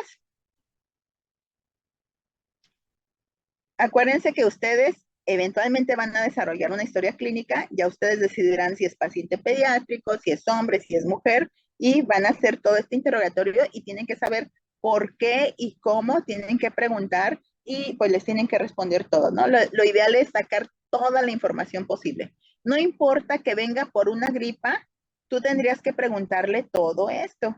¿Por qué? Porque de esta manera tú tienes un contexto integral del paciente y sobre todo, acuérdense, somos médicos integrales, no nada más es, viene por la diarrea, viene por la gripa, solo le trato esto. No, o sea, si tú determinas que ese paciente tiene riesgo de diabetes, tiene riesgo del cáncer de pulmón porque fuma todos los días, 20 cajetillas durante toda la vida, pues entonces tienes que saber y transmitirle al paciente que puede tener muchos riesgos y que tú le recomiendas que se haga tal o cual estudio. ¿Sale? Bien justificado. Acuérdense que somos pobres, país de México, entonces los recursos o la mayoría de la población está en situación complicada, ¿sí? O se hacen el estudio o comen. Entonces también parte de la negligencia médica que tienen los pacientes en relación a sus padecimientos tiene que ver con la pobreza. Interrogatorio por aparatos y sistemas. Entonces, tú ya te sabes todo el chisme acerca de los antecedentes del paciente, ¿sí? Antecedentes heredofamiliares, antecedentes infectocontagiosos, o sea, tú ya te sabes qué pasó todo detrás, ¿vale? Y ahora te interesa saber si hay síntomas específicos de acuerdo a los órganos, sistemas, aparatos y sistemas. Entonces, le vas a preguntar uno por uno, desde la cabeza hasta los pies. ¿Por qué? Porque de esta manera también hay síntomas que tiene el paciente que a lo mejor no lo expresa hasta que tú se lo preguntas. Y también es una manera de incidir. Entonces, ojo, todo esto también lo van a integrar en su tarea de la historia clínica, ¿sí? Se interroga al paciente por cada uno de los sistemas con la finalidad de hacer un diagnóstico integral y no dejar pasar algún otro padecimiento o complicación para poder otorgar atención oportuna.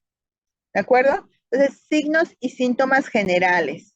¿Sí? Generales, ¿por qué? Porque lo sentimos literal en todo el cuerpo, y son inespecíficos, sobre todo por esto.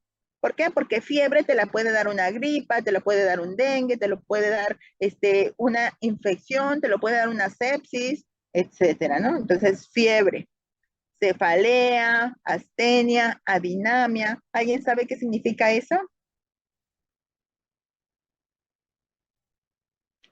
Mm, ¿Adinamia o astenia? ajá, O las los dos, dos. astenia y adinamia.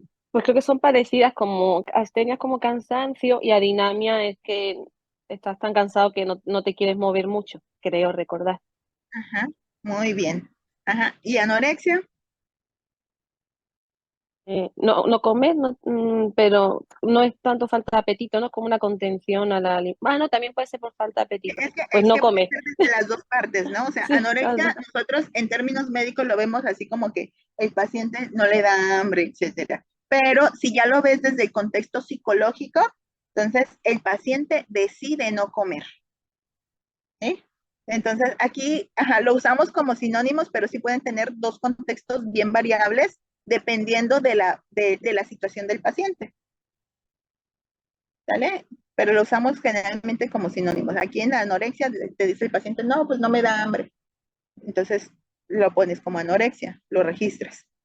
¿Sí? Pero ya si eres un psiquiatra, pues entonces esa anorexia confiere otra situación bien diferente, ¿no? O sea, tiene su anorexia, pero es porque el paciente decide no comer, no porque no tenga hambre.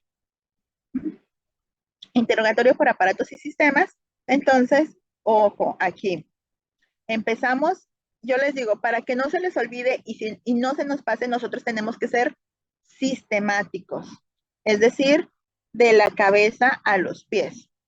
¿Sale? Entonces empezamos, pues, evidentemente, de la cabeza. Sistema nervioso, cefalalgia o cefalea, como quieran decirle. Algia es dolor, cefa, pues cabeza, entonces por eso dice dolor de cabeza. Entonces lo usamos también igual como sinónimos, cefalea o cefalalgia.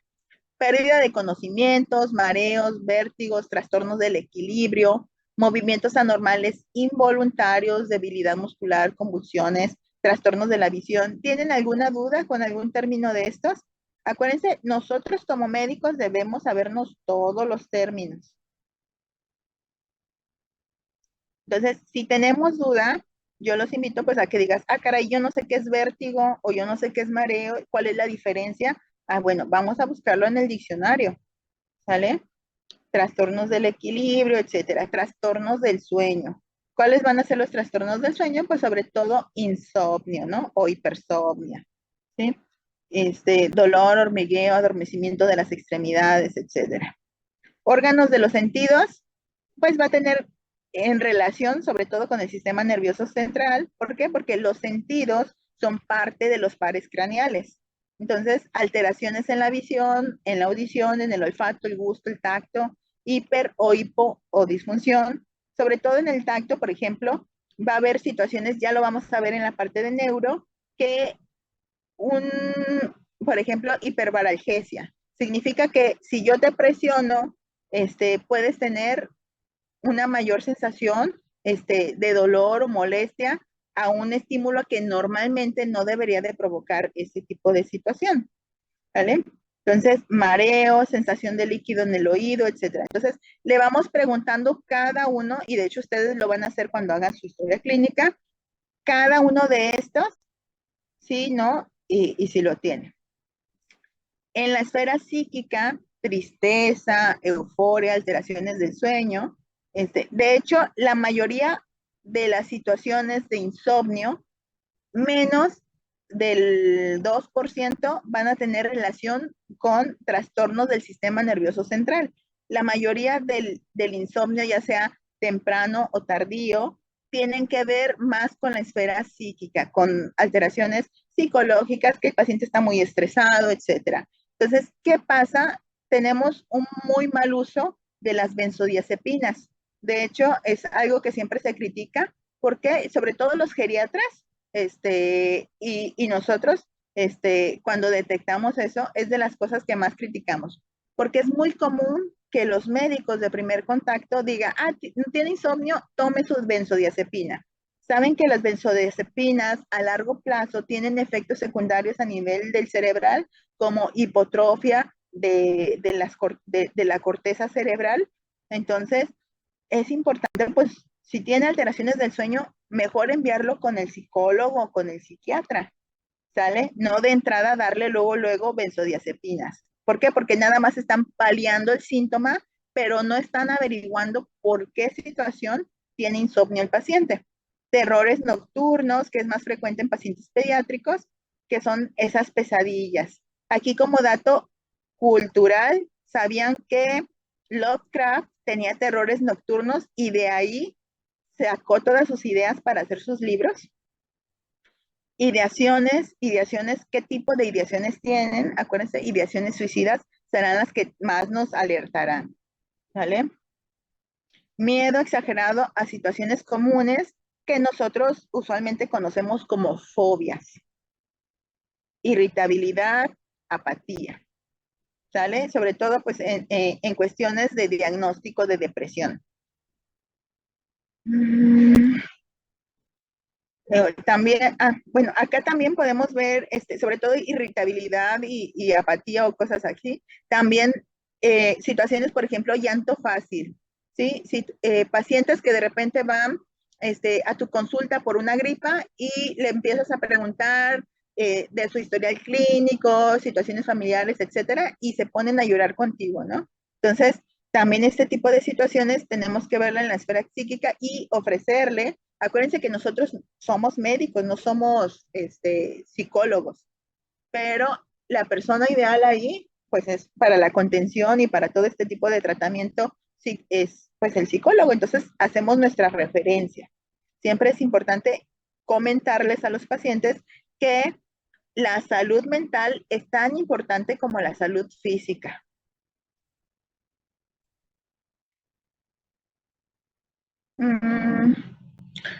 Aparato cardiovascular. Entonces, ojo, aquí el aparato cardiovascular y el aparato respiratorio comparten algunos síntomas. Pues, ¿por qué? Porque son aparatos y sistemas. También es un sistema el aparato cardiorrespiratorio. Entonces, ahí vemos. Cardiovascular, disnea, nos puede dar dificultad respiratoria, por ejemplo, en situaciones, a lo mejor tenemos, acuérdense que el corazón funciona como una bomba, ¿sí? Bombea sangre, vaya la redundancia. ¿Qué pasa si esta bomba está aguada, está floja, que tenga hipertrofia el corazón? Entonces, nos puede dar por sobrecarga a la bomba, pues dificultad respiratoria. Entonces, por eso se comparten la disnea en el aparato cardiovascular o en el aparato respiratorio. A lo mejor en el respiratorio puede ser secundario a una neumonía, a líquido, a derrame pleural, etcétera, pero el síntoma como tal es disnea. Entonces nosotros o nuestro trabajo será averiguar de dónde viene esa disnea o esa dificultad para respirar, ¿sale? Dolor precordial, palpitaciones, síncope, lipotimia, edema, lo mismo, ¿no? Si disfunciona esa bomba, pues entonces se va a encharcar el paciente. Entonces puede tener edema. Cianosis, también lo mismo, ¿sí? ¿Por qué? Porque esa sangre no se distribuye, no se lleva hacia los pulmones, etcétera. Acúfenos, fósfenos, ¿alguien sabe qué significa eso? A ver, Alejandro.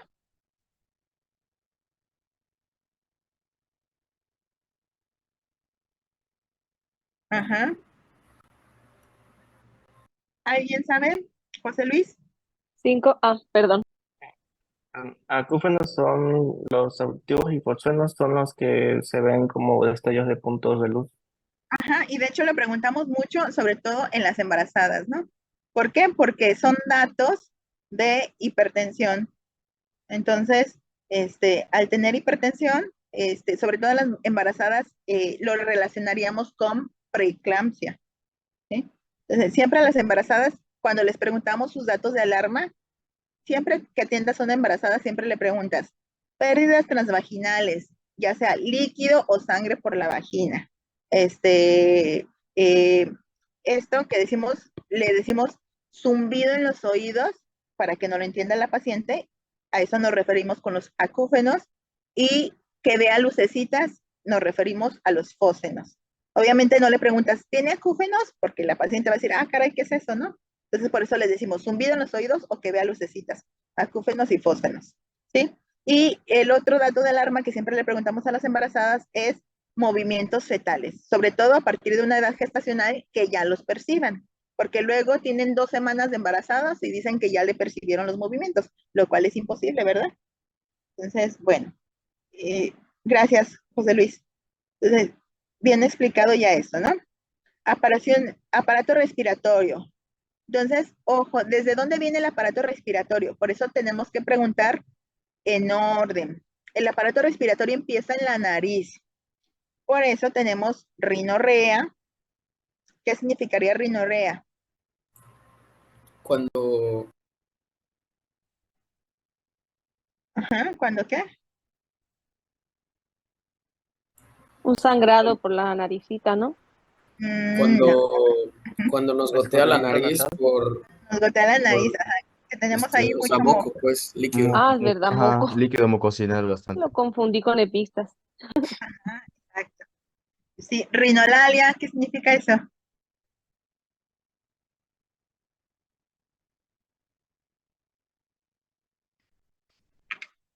¿Se acuerdan de la niñera? ¿Todo el mundo vio la niñera en algún momento? Que estaba como constipada, ¿no? Todo el tiempo. Ajá, que todo el tiempo hablaba así raro. Bueno, pues eso es rinolalia, voz nasal. A eso se refiere, rinolalia. Entonces, les ayuda mucho que se echen sus clases de raíces grecolatinas para que puedan saber qué significa. Rino, nariz, rea, escurrimiento, así como líquido. Rino, nariz, lalia, habla. Entonces, tos, expectoración, disnea, dolor torácico, epistasis, que ya nos dijeron que es sangrado de la nariz, disfonía, hemoptisis, hemo es sangrado, tisis de la vía aérea, entonces hemoptisis, sangrado de la vía aérea, vómicas, sibilancias audibles a distancia. Esto de las sibilancias, eso sí lo pueden escuchar, es como un silbido. Aparato digestivo. Entonces, fíjense bien, si el aparato respiratorio lo revisamos desde donde empieza, es decir, desde la nariz, pasas por la garganta, la tráquea, y te vas hacia los pulmones y los escuchas desde los ápices hasta las bases. Lo mismo el aparato digestivo. Bueno, esto es puro interrogatorio. Aparato digestivo. El aparato digestivo, ¿desde dónde empieza? Pues desde la boca. ¿Y dónde termina? En el ano, ¿sí? Entonces va pasando por el esófago, el estómago, hígado y vías biliares, luego todo el intestino delgado, que también ahí se une el páncreas, y luego del intestino delgado se convierte en intestino grueso, y luego del grueso, recto, y ano. ¿Sale? Entonces vamos a preguntar precisamente todo lo relacionado desde la boca hasta el ano. Trastornos de la deglución, de la digestión, náusea, vómito, dolor abdominal, diarrea, ictericia. Aquí ya está relacionado pues con el hígado, rumiación, regurgitación, pirosis, aerofagia, es decir, que comemos aire, y constantemente estamos eructando o que tenemos muchos peditos también, eructos, meteorismo, distensión abdominal, flatulencias, hematemesis. Aquí ya es vómito, pero que viene con sangre. Características de las heces fecales. Acuérdense que también tenemos nuestra escala de Bristol. Por si no lo saben, anótenla y la buscan para que sepan cómo se clasifica la popó, para que tú puedas saber, bueno, esto es datos de estreñimiento o esto es datos de diarrea o esto no es normal, ¿sale? Entonces, acuérdense de su escala de Bristol para que sepan clasificar su popó. Diarrea, estreñimiento, acolia. ¿Alguien sabe qué es acolia? Iván. ¿Un color? Ajá, sin color, muy bien. Ya empezaron a hacer sus raíces grecolatinas. Excelente. Entonces, Profa, hacemos la ¿cómo se popó. escribe? Perdón, ¿cómo se Ajá, escribe lo de la escala de Bristol? ¿Cómo es? Bristol. Bristol. Bristol. Gracias. Ajá. Entonces, acolia. Acuérdense que la popó normalmente tiene un color como amarillito. Eso secundario pues a la conjugación de las bilirrubinas, la excreta, etcétera, y todo ese tipo de situaciones que lo van a ver en fisiología, pero ¿qué pasa si la bilirrubina no llega ahí? Pues la popó no va a tener color y va a ser como color, nosotros le decimos como color mastique o blanquecino o grisáceo. Entonces, eso no es normal, ¿vale? Entonces, ahí es cuando diagnosticamos. O, por ejemplo, melena, ¿sale? ¿Cómo va a ser la popó? Negra. ¿Por qué? Porque viene con sangre digerida. A lo mejor el paciente tiene un sangrado de tubo digestivo y la manifestación de ese sangrado de tubo digestivo alto es que tiene melena, es decir, la popó huele muy feo, que es la característica de la melena, y está negra. ¿Por qué? Porque es sangre digerida, es decir, el sangradito viene del estómago. Rectorragia, sangrado a través del recto. La diferencia de la melena va a ser que la popó va a venir acompañado de un sangradito que sea rojo rutilante. ¿Por qué? Porque es sangrado fresco. Lientería, pujo, tenesmo, prurito anal. A lo mejor tiene parásitos ahí y siente que le pica la colita, pues entonces tiene prurito anal. Tenesmo, pues que tiene dificultad para hacer de la popó y tiene que estar sensación de que tiene ahí y que está pujando constantemente y no puede defecar. ¿Alguna pregunta, José Luis? No, perdón, doctora, se quedó arriba la mano. Bueno, entonces acuérdense, seguimos desde arriba hasta abajo. Ya pasamos aparato cardiovascular, respiratorio, digestivo y seguimos pues con el sistema nefrourológico. Entonces aquí vamos a preguntar si ha tenido dolor de los riñones, que sería dolor renoureteral, hematuria, es decir, sangrado a través de la orina, piuria, que sería pus a través de la orina, que sí puede haber, y luego a veces el paciente lo tiene y ni siquiera le toma importancia, ¿sale? Coluria, también tiene que ver pues con esta situación de las bilirrubinas, ¿no? A pesar de que sea una excreta urinaria, tiene que ver pues más con el hígado y el sistema digestivo, ¿no? La coluria. O a lo mejor también tiene la pipí muy concentrada y tú piensas que es coluria. Entonces habrá que ver cuánto está orinando y por qué, ¿sí? Oliguria, ¿sí? O anuria. Aquí es precisamente cuánto está urinario y nosotros tenemos que conocer cómo se saca el índice urinario para poder saber esto, ¿no? Por ejemplo, los pacientes que están en enfermedad renal crónica, hay de dos tipos, los que todavía orinan y los que no orinan absolutamente nada.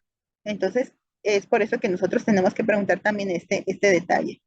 Tenesmo, lo mismo, ¿no? Que tiene la sensación de que quiere hacer de la pipí y que no puede. Control de esfínteres. Aquí entran también otro tipo de situaciones. Y tenemos lo que es la enuresis en el caso de la pipí y la encopresis, cuando no pueden o tienen problemas para hacer de la popó del control de esfínteres del ano. Cólico renal, edema.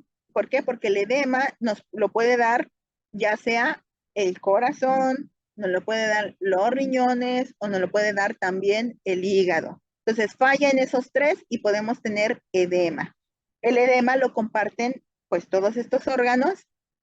Acuérdense que es una manifestación de algo que está fallando. Entonces, ¿qué está fallando? Y nuestro deber será averiguar qué órgano es el que está fallando y eso lo vamos a saber con el interrogatorio.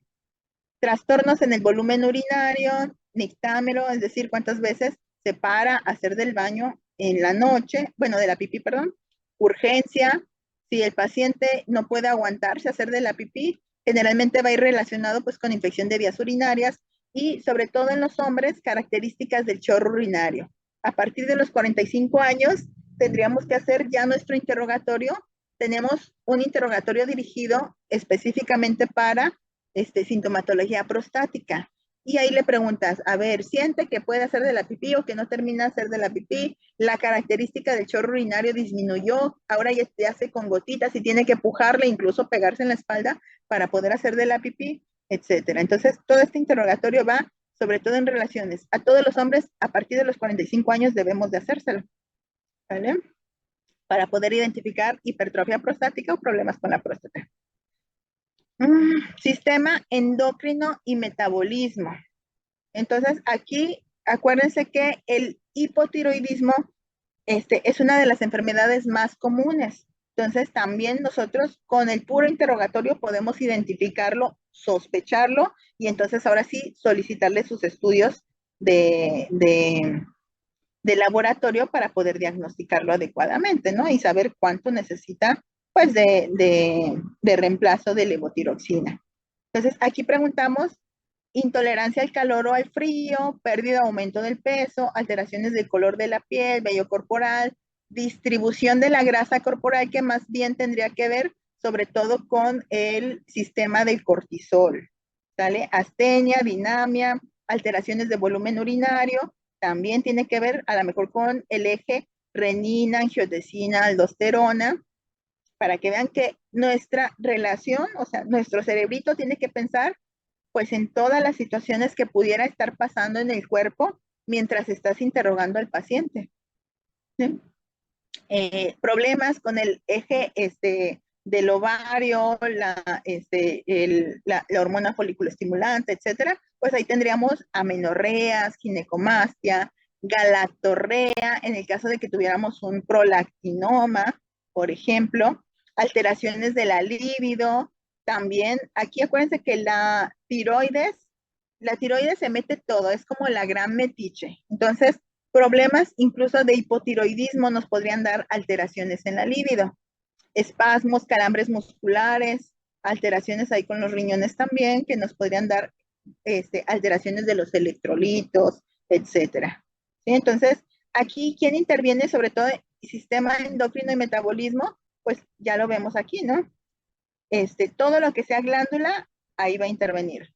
Entonces tenemos nuestra glándula, que es la hipófisis a nivel del cerebro, hipófisis y hipotálamo, que van a ser nuestros principales ejes y van a estar relacionados pues con la glándula suprarrenal, el hígado, que el hígado es una glándula, el timo, el páncreas, ¿qué características nos va a dar? Pues ¿para qué sirve el páncreas? Pues para la producción de enzimas pancreáticas que sirven para la digestión, pero también tiene los islotes de las células de Langerhans, que son para lo de la insulina, ¿no? Entonces, vamos a tener alteraciones de diabetes, etcétera, si nos está fallando el páncreas. Y todo esto tiene que ver, pues, con el sistema endocrino y metabolismo. Entonces, tienen que poner mucha atención en sus clases de fisiología para que puedan relacionar todos estos síntomas que obtenemos durante el interrogatorio y podamos relacionarlo pues con enfermedades. Y acuérdense que enfermedades endocrinas es de las cosas más frecuentes que tenemos. ¿Por qué? Porque diabetes es una de las enfermedades principales y la diabetes te va a llevar a insuficiencia renal y te va a llevar, incluso, bueno, por el estilo de vida, pues puede llevar a hígado graso, te va a llevar a un montón de síndrome de ovario poliquístico, también si tienes obesidad, etcétera, ¿no? Las paratiroides, que se encargan del metabolismo del calcio, etcétera. Sistema hematopoyético, cómo se produce la sangre, ¿sale? Entonces, también ahí es importante que vamos a ver palidez, rubicundez, en caso de que tengamos más hemoglobina de la que deberíamos de tener, pues vamos a ponernos rojitos. Adenomegalias, hemorragias, los ganglios, sumamente relevantes para nosotros los oncos, pero tiene que ver también con enfermedades linfoproliferativas, ¿vale? Y que tiene que ver pues con el sistema hematopoyético. Fiebre, la fiebre es uno de los síntomas que podemos verificar. Fatigabilidad, equimosis, petequias, sobre todo cuando tenemos problemas con las plaquetas, ¿sale? Entonces va a ser más fácil que hagan hematomas y petequias, que son síntomas pues de alteración en las plaquetas. ¿Dudas, preguntas con esto?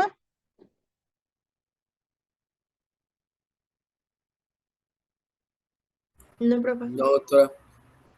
Bueno, no sé si pues es un acercamiento a las diferentes especialidades también, ¿no? Especialidades del cuerpo humano.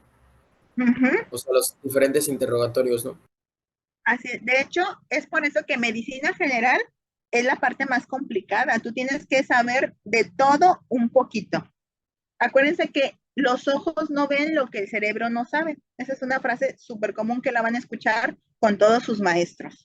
Si ustedes no se ponen a leer todos los días, a estudiar, etcétera, pues aunque tú le preguntes, a ver, dolor neuroteral, hematuria, etcétera, si tú no conoces las enfermedades que pudieran darnos estos órganos, pues evidentemente no vas a saber detectarlos. Es como cuando ven una radiografía.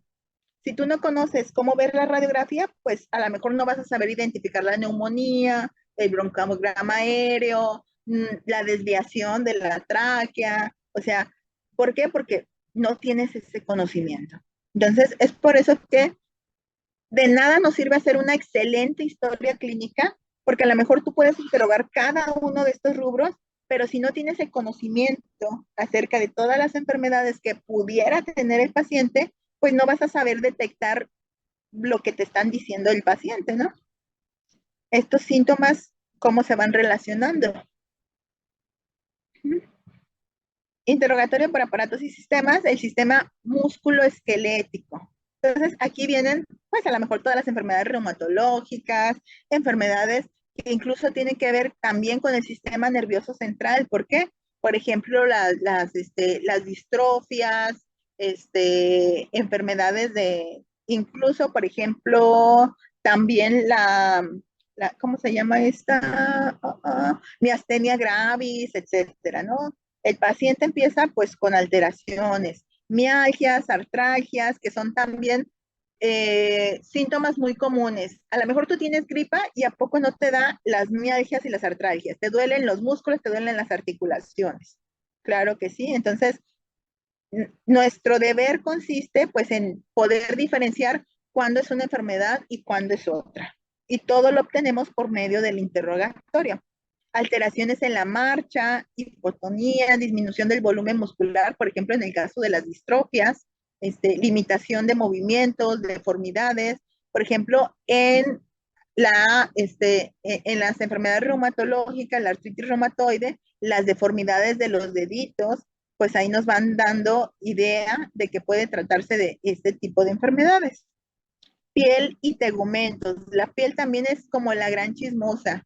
Nos puede dar desde enfermedades, por ejemplo, las enfermedades exantemáticas en los pacientes pediátricos o muchas enfermedades que también existen. Incluso también, acuérdense, cáncer. Existen los síndromes paraneoplásicos, enfermedades que se manifiestan a partir de la piel y tú dices, ah, caray, esto es sugestivo de que pudiera tener un cáncer.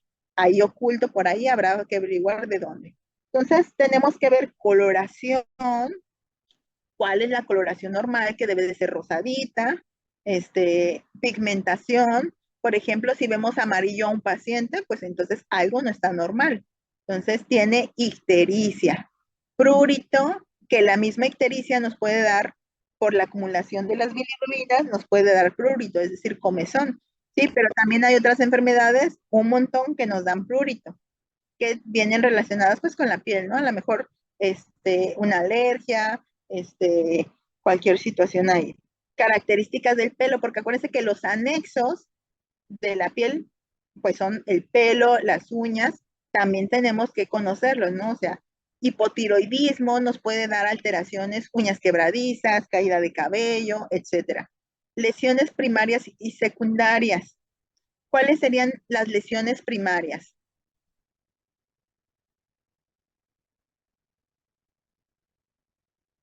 Iván. Pues yo creo que una lesión primaria sería un trauma cerrado y ya una lesión secundaria ya sería un trauma abierto. Pues no,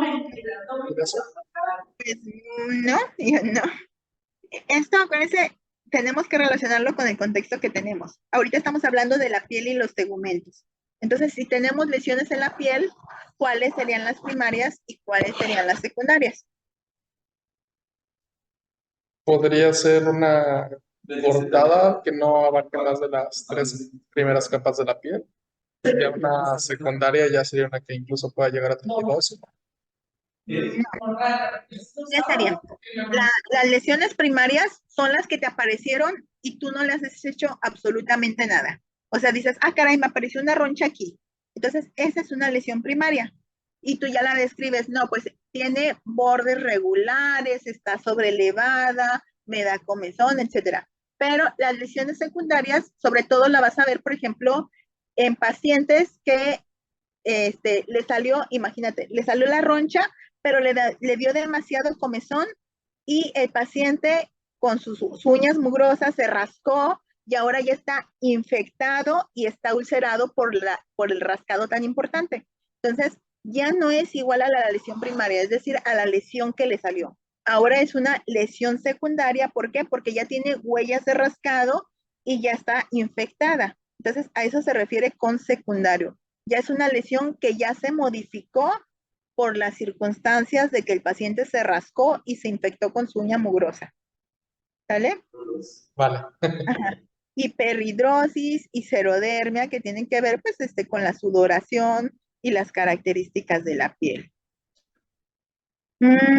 Y pues ya, casi para terminar, tenemos esto que es el padecimiento actual.